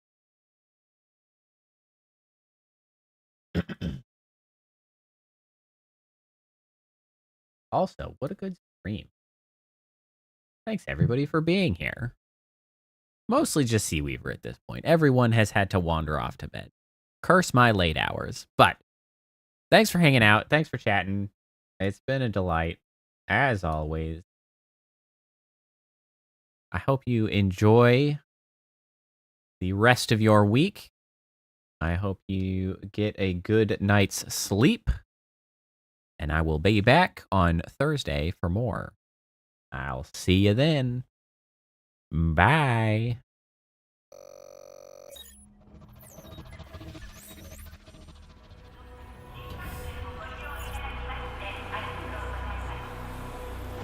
In the Initiating goodnight sequence. Dispersing appropriate dosage of compound 347. Initiating phase 1 of memory calibration. This won't hurt a bit. Just